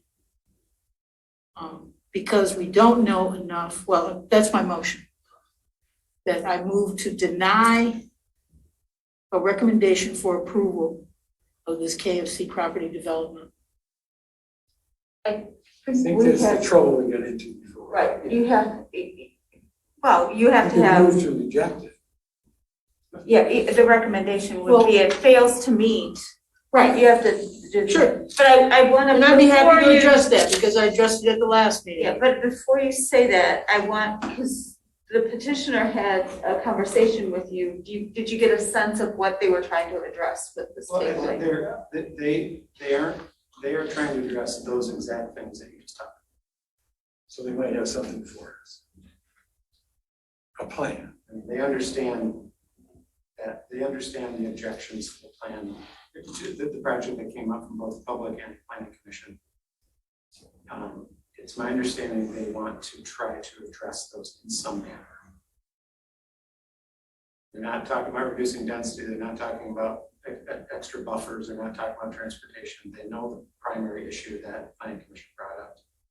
And they would like to try to, if they can, maybe they can't, but they'd like to try to address those. I'm a little confused by what you just said.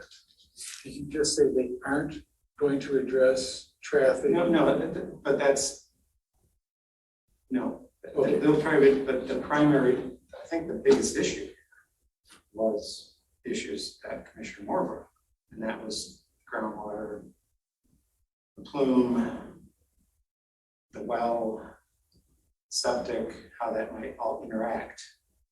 And they would like some opportunity, that's my understanding, that they would like some opportunity to address that. And if we, I'm sorry. Commissioner, hi.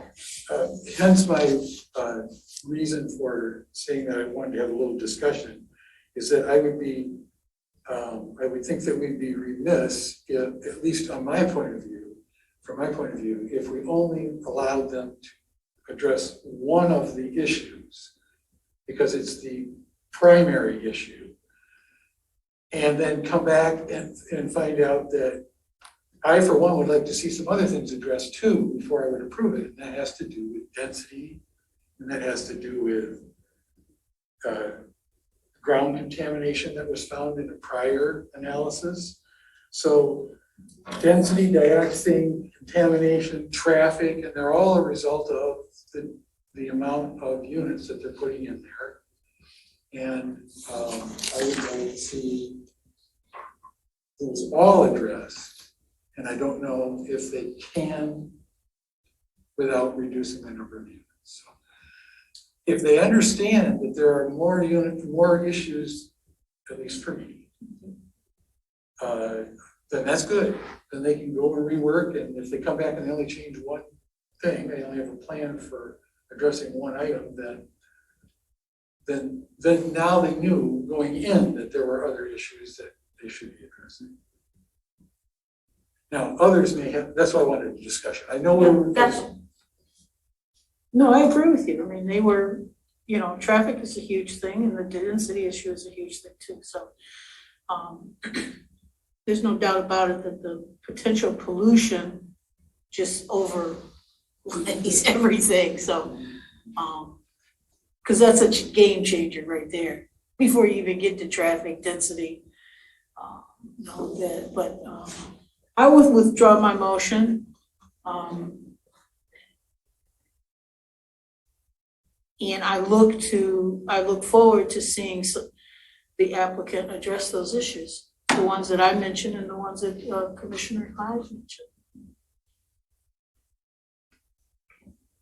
Other commissioner comments? Commissioner Coto. This, Mr. Luan, is maybe a philosophical issue that we face all the time. Is if we go ahead and table rather than, denying, are we holding out a hope that might be a false hope? And for me, there's so much uncertainty and so much around, for instance, around the EPA process, around Gelman and the continued delineation of the plume. And I'm trying to think, what could they show me within the next 6 months that actually is going to change my mind? I'm not sure, given the chance that I've had to talk to some of our township experts and so on. I have a lot of concerns. And so I'm inclined to give them benefit of the doubt and table, but I don't want to be unfair to them by holding out this hope that they can do more work and come back to us and they're more likely to get an approval if there's an underlying core set of stuff that just makes me question, like at what point will this site be developable? I don't know. And I guess if you guys did make a motion to deny, it still has to go to the township board. So they could still make their case to the township board. So it's completely up to you. I mean, it's up to you guys. How you want to proceed. Commissioner Chang. So then the question would be, I was thinking the same thing procedurally. We're the recommending body. It then goes to the Board of Trustees with, let's say, a lot of changes. And could they schedule themselves 6 months out, 8 months out? Is there a time limit before they go to the Board of Trustees? So they could then, if we deny it, go in a year to the Board of Trustees, who may then say, send it back. There's so many changes, back to Planning Commission for a re-review. I think there is a time limit, but after at least Planning Commission to Township Board, but it's not like a month. So they would have a number of months. And if there were a bunch of changes, the Township Board could kick it back to the Planning Commission. I would be in favor of the tabling at this point, but I will hear what the motion is.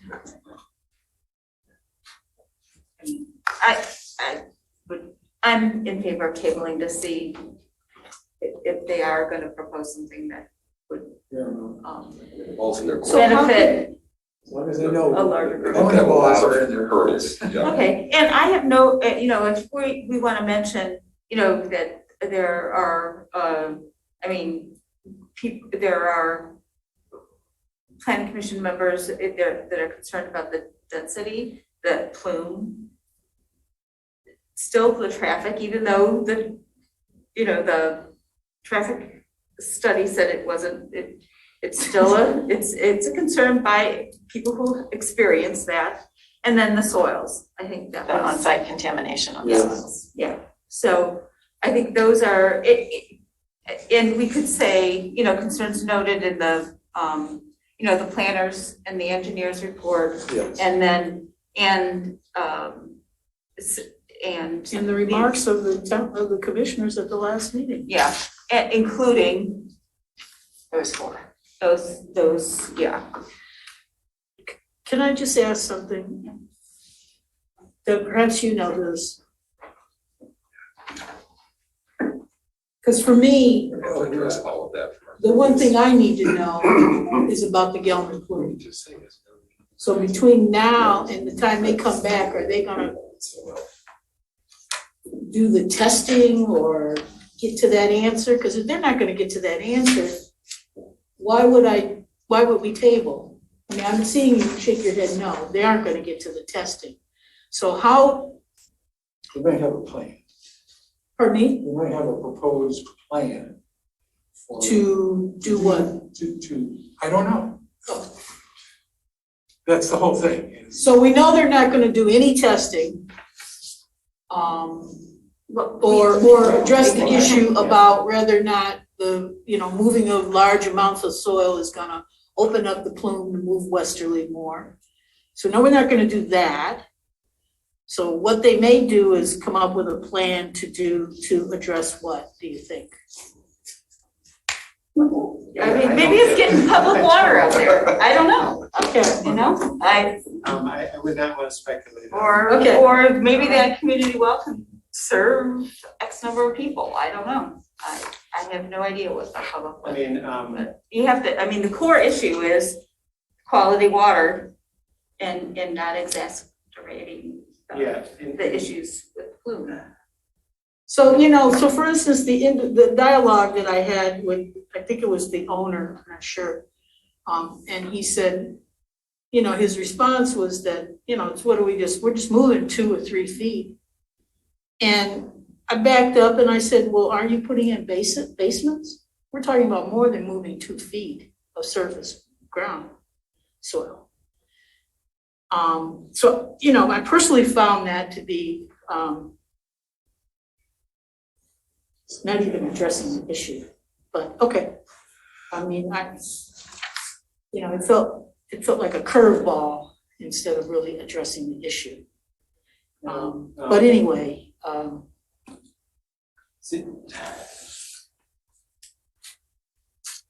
so you guys did hear, I mean, you heard, this item was discussed with 7 members at the last.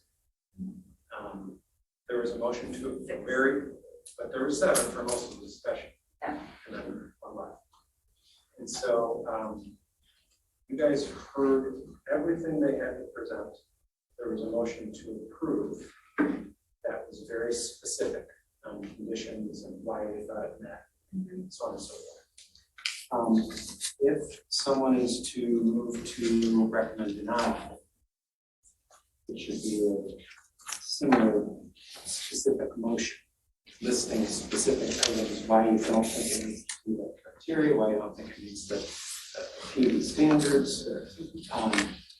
So if you're not ready for that kind of motion, you are. so they're out of the 6, 7 PUD criteria, there are 3 or 4 that can be cited that the PUD does not meet, which has a lot to do with health and safety. That's not a problem, being able to cite to that criteria. Like I said, I cited to it at the last, in my remarks at the last meeting. I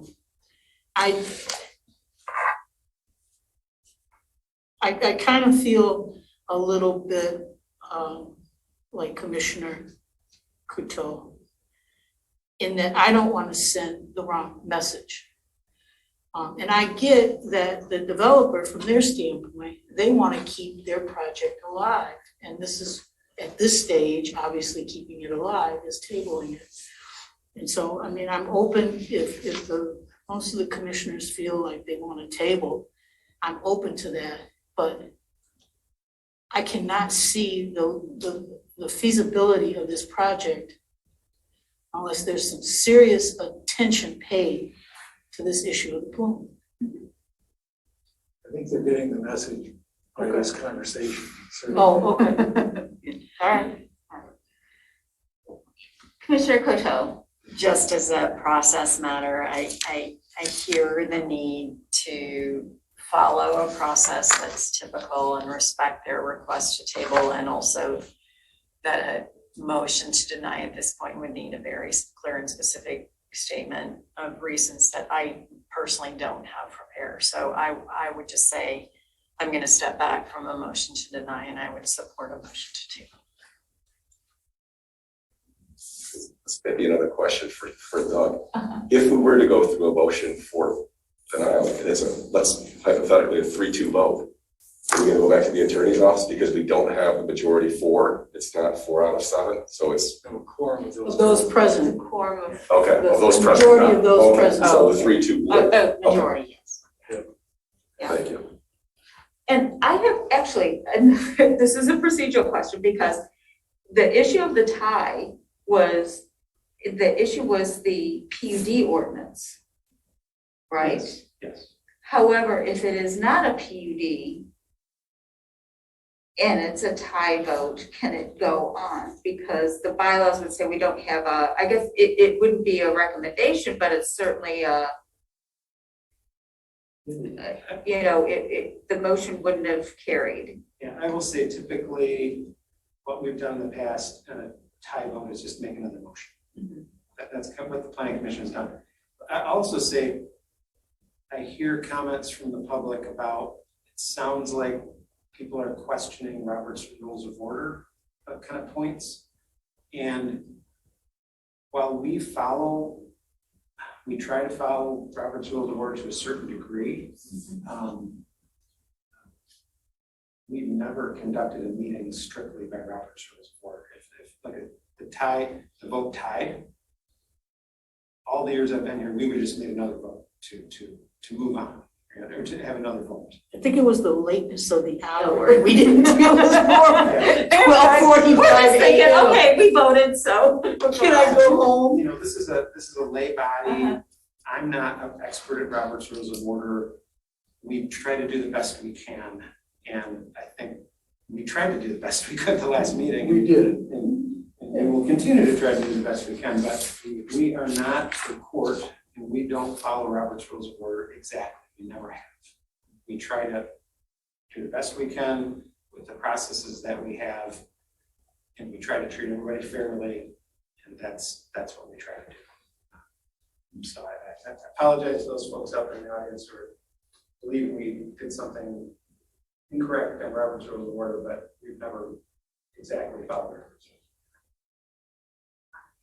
So just procedurally, we'll, if we don't have a motion that's carried, we'll work on another motion, which makes sense. Okay. I won't forget that again. I don't think any of us will.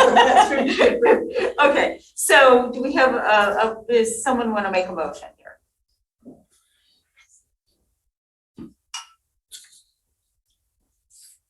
You gonna do it, Appropriate for the secretary to make motions? Yeah, I think the only, the chair, it's just the chair that the chair usually Okay, does. I just want to make sure. Okay.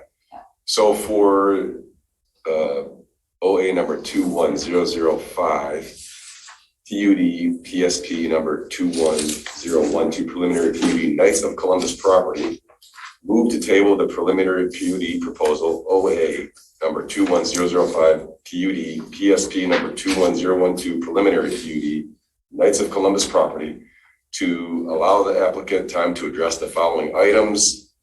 These are going back to the planner's date review and the engineer's date review.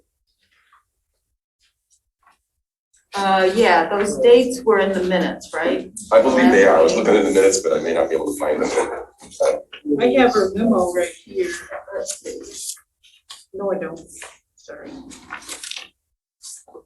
December 7th, Oh, yeah. 2021 for the Township Planners Review. And November 23rd for the township engineers. Repeat that. You said 11th, the 3rd of November? 23rd. Turn 23rd. Okay. The previous one for the planners was the 7th of November? December. December 7th. Okay.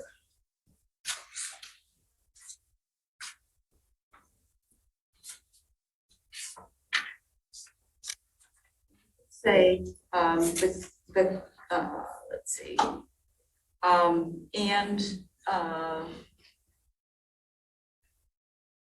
Item 6. concerns, by the, public and the commissioners at the, would be the, what was it, December 20th meeting. 2021 meeting, Yeah. including the Gelman contamination, the existing on-site soil contamination, the density, and traffic concerns.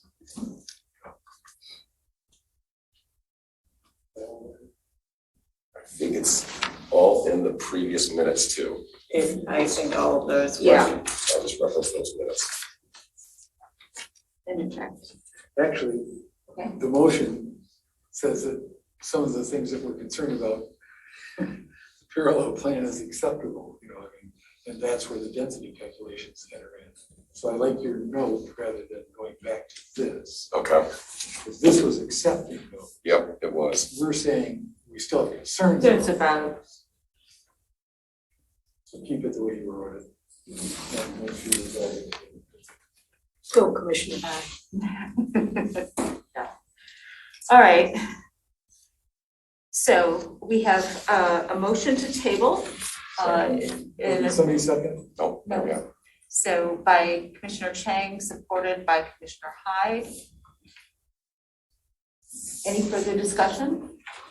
Let's do a roll call vote. Okay, Commissioner Hyde, Yes. Commissioner Cortell, Yes.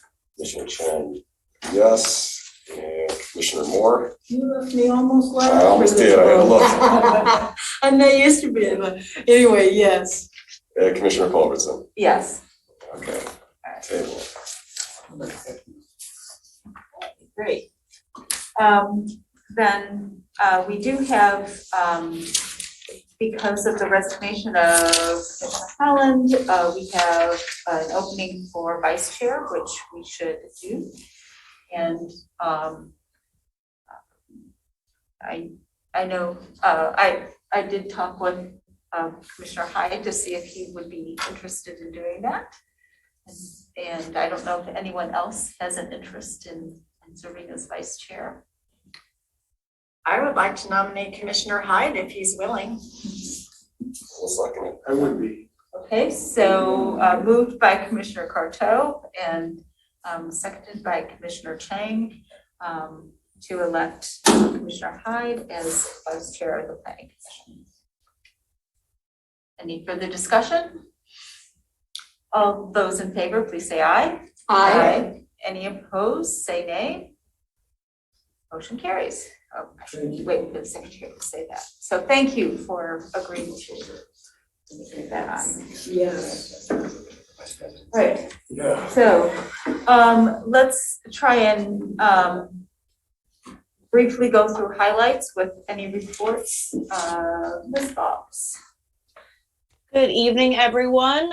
We have 2 projects out for bid. We will be opening bids later this week. One is the 4th phase of the Zebra Road Pathway project. And the other is an air release valve replacement and force main maintenance project. That is for the sanitary sewer. There is one air release valve that has been in extremely bad shape and needs to be fixed before it corrodes even farther and causes more issues. So we will be hopefully getting in to do that next spring.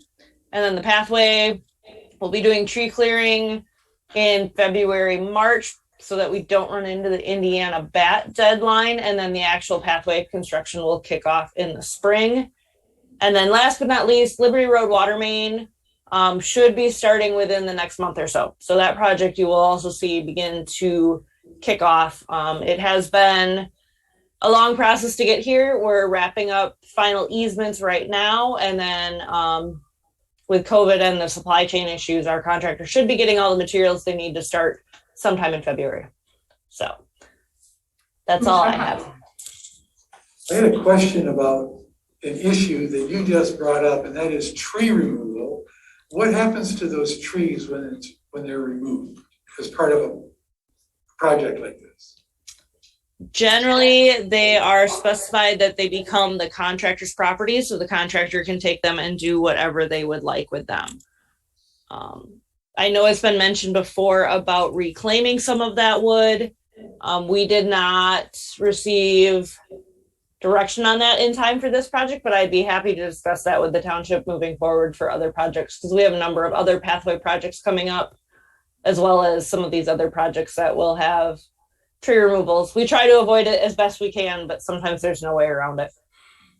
Is it not possible to revisit that issue for this contract? Just so there were a number of people we needed to close the loop with in terms of, you know, where lumber could be stored, and we need to talk to utilities, and we need to figure out whether there's a barn, and you know, there are just a number of issues there. Sure. With the bid opening being 2.5 days from now, it's Thursday afternoon. It's unlikely that we could put that in the contract right away, but that doesn't necessarily mean we couldn't talk to the contractor about it, depending on who it is. But contractually, it says it would be their wood.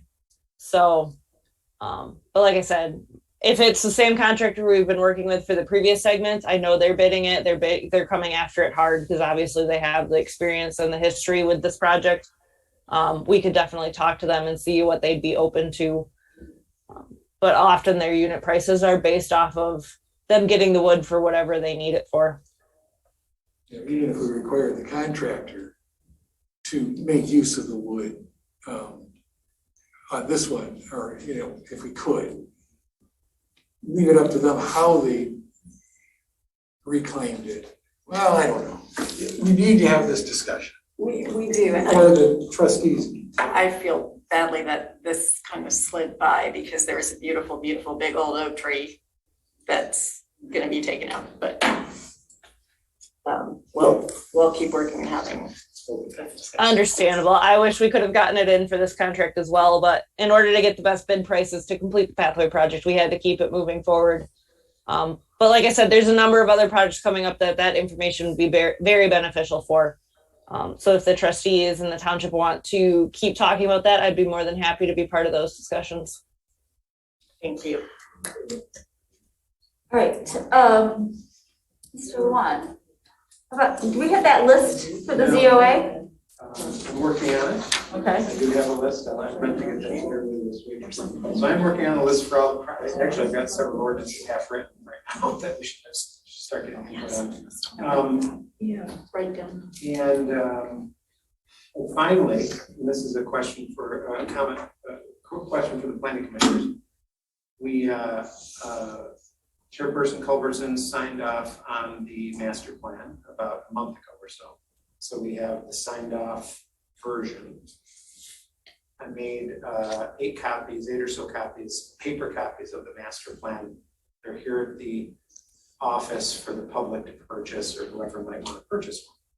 That being said, if any of you would like a paper copy of the fully adopted master plan, just shoot me an email and I will make a list and try to bring them to the next planning commission. You're offering that to the board of trustees too, they might do it. I have not Yeah, yet tested. I would like, is it possible to have an electronic copy? Oh yeah, there's an electronic copy on the website. You can see it now. Oh, okay, I'll look at it. Yeah. That's why, I mean, there is a readily available electronic copy, but I find it nice to have a paper copy sometimes. Yeah, that's a good point. I'd like a paper copy.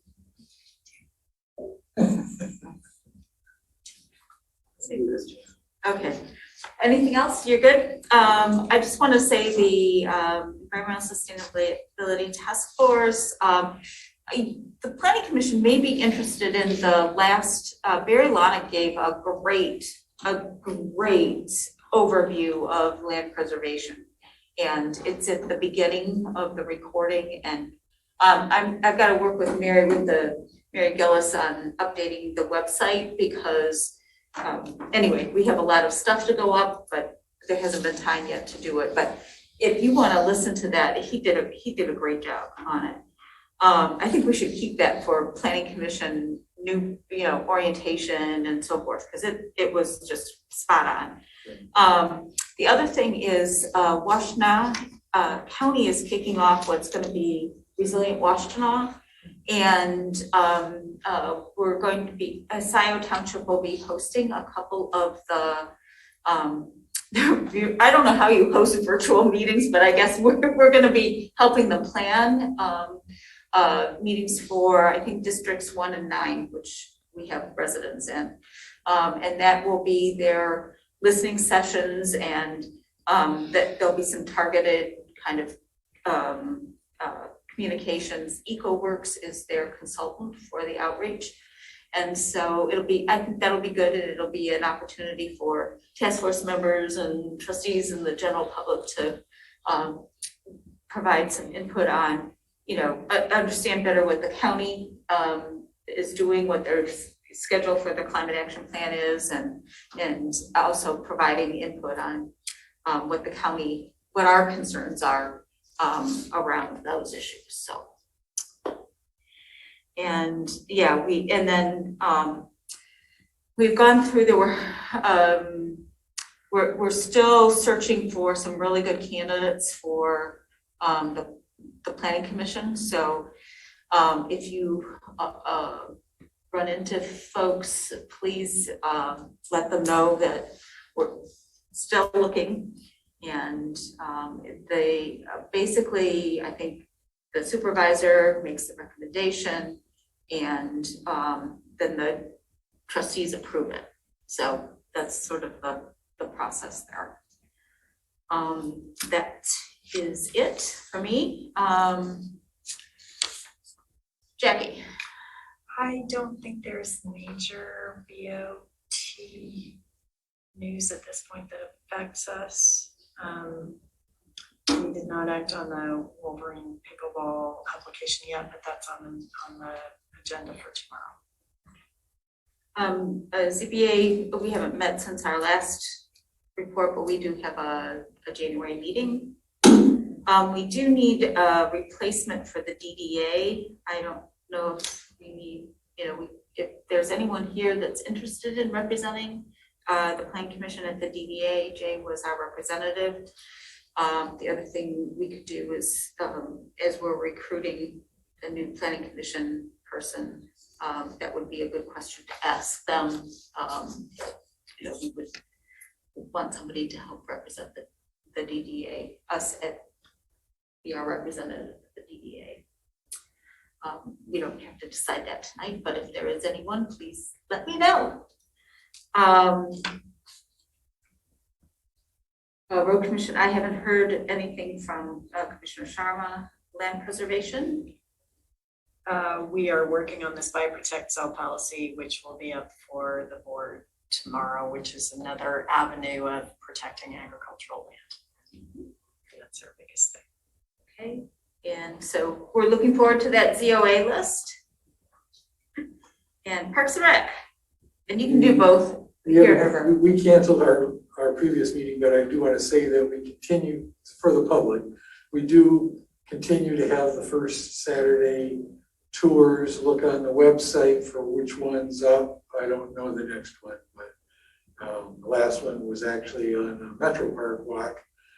It's Dexter here on our own preserve walks, but everybody loved going on Dexter here on Metro Park, walkway to Dexter.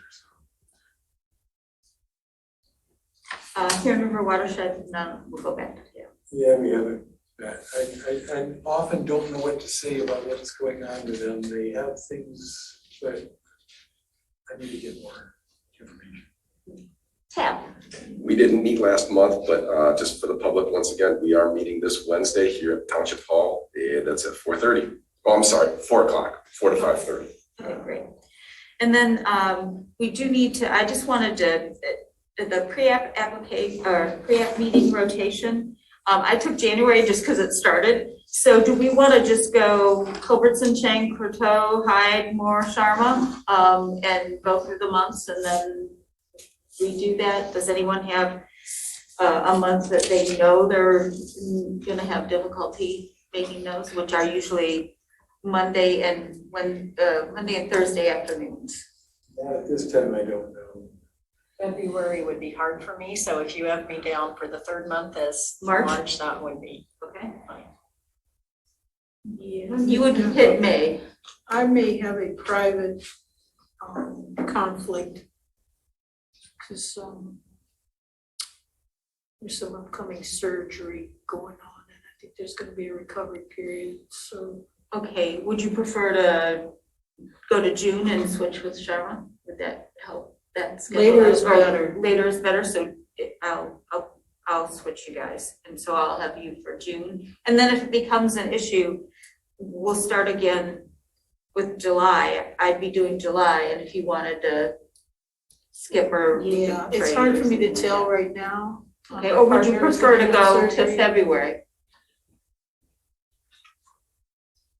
can I get back with you about that? Because I'm not sure. Okay. Honest with you. Oh, yeah, because that's right, you have another, you're staggering your. My commitments. As long as you're not staggering from them. Yes, Could you repeat the dates then? okay, Like in so. February, what were the dates? Yeah, so it's by month, and so the pre-app meetings are typically on Monday and Thursday afternoon. Some of them are but via Zoom, and I guess it's by applicant who. But is this once a month or twice? It's. So we'll be contacted in advance of what, okay. Yeah, right, plan it, and honestly, you know, if you can't make it, you know, it can get thrown open to anybody who can anyone Yeah, else. I just don't know my schedule. Right, exactly, yeah, first one to say yes. Okay, so we'll just do February for Chang, March for Courteau, April for Hyde, and then I'll just say Sharma then more, but it's, you know, so you're July, and if you wanna hop and take February instead of Chang, let me know. Okay. So right now I'm targeted for July. July. Well, that would be, no, I'm sorry, that's June, sorry. June? Yeah.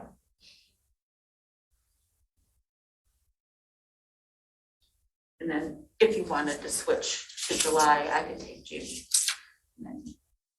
Would that be safer?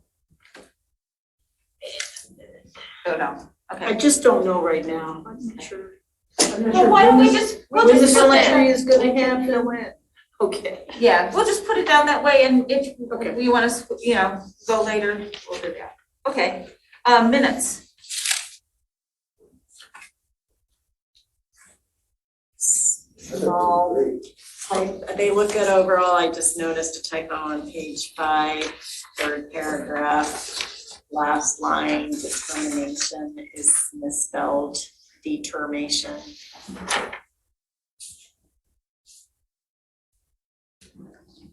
You see that?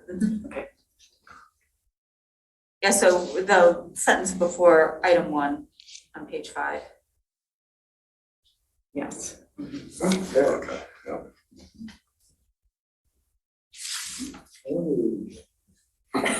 Exactly. Sorry.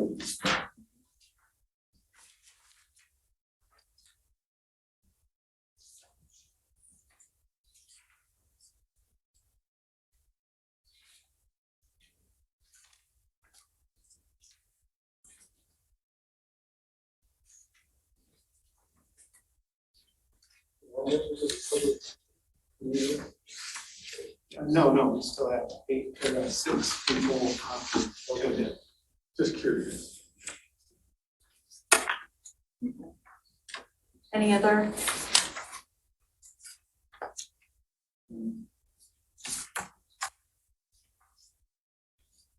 To accept with that one change? Motion to accept the December 20th planning commission support. Okay, motion by Commissioner Hyde, supported by Commissioner Courteau. Any further discussion on the minutes? All those in favor, please say aye. Aye. Any opposed, say nay. Right, the minutes are approved as corrected. With that, move to adjourn. Yes. Almost did it again. I just don't want to ignore members of the public who've been here, and Mr. Pattinson has his hand up. Oh. Now, we don't have a place on our agenda for public comment at the end of the meeting, but I just wanted to let Chairperson Culbertson know that. And maybe you could, however you want to handle this is up to you. But I just wanted to admit, there's one member of the public who's been here. Do any of the planning commissioner members object to? Okay. All right. So, Mr. Pattinson, you are now, you have the floor.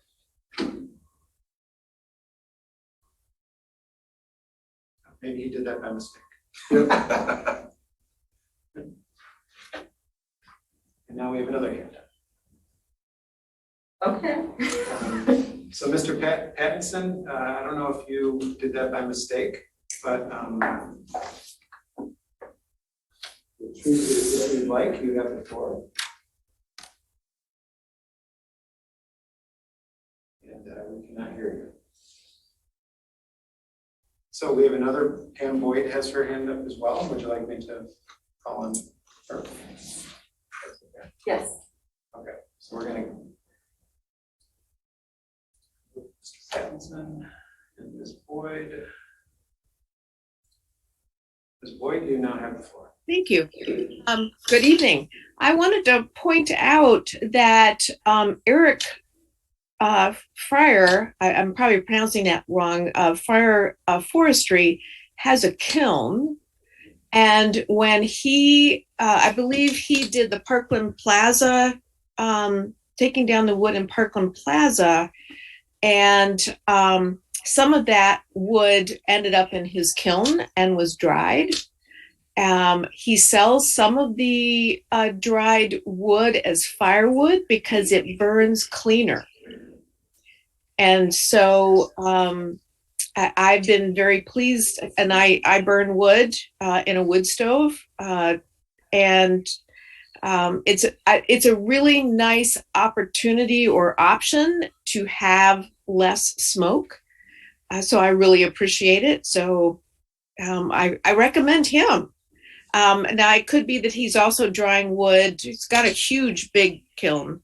So I'm not sure what else he dries the wood for, the nicer pieces. But that's what I know. Thank you. Thank you, Great. We have a motion to adjourn. Commissioner Costello, support. Support. Commissioner Hyde, any further discussion? All right, all those in favor, please say aye. Aye. Any opposed? Okay, okay, great. We are adjourned. Thank you all.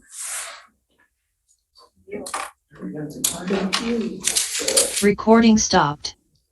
All right, the timer.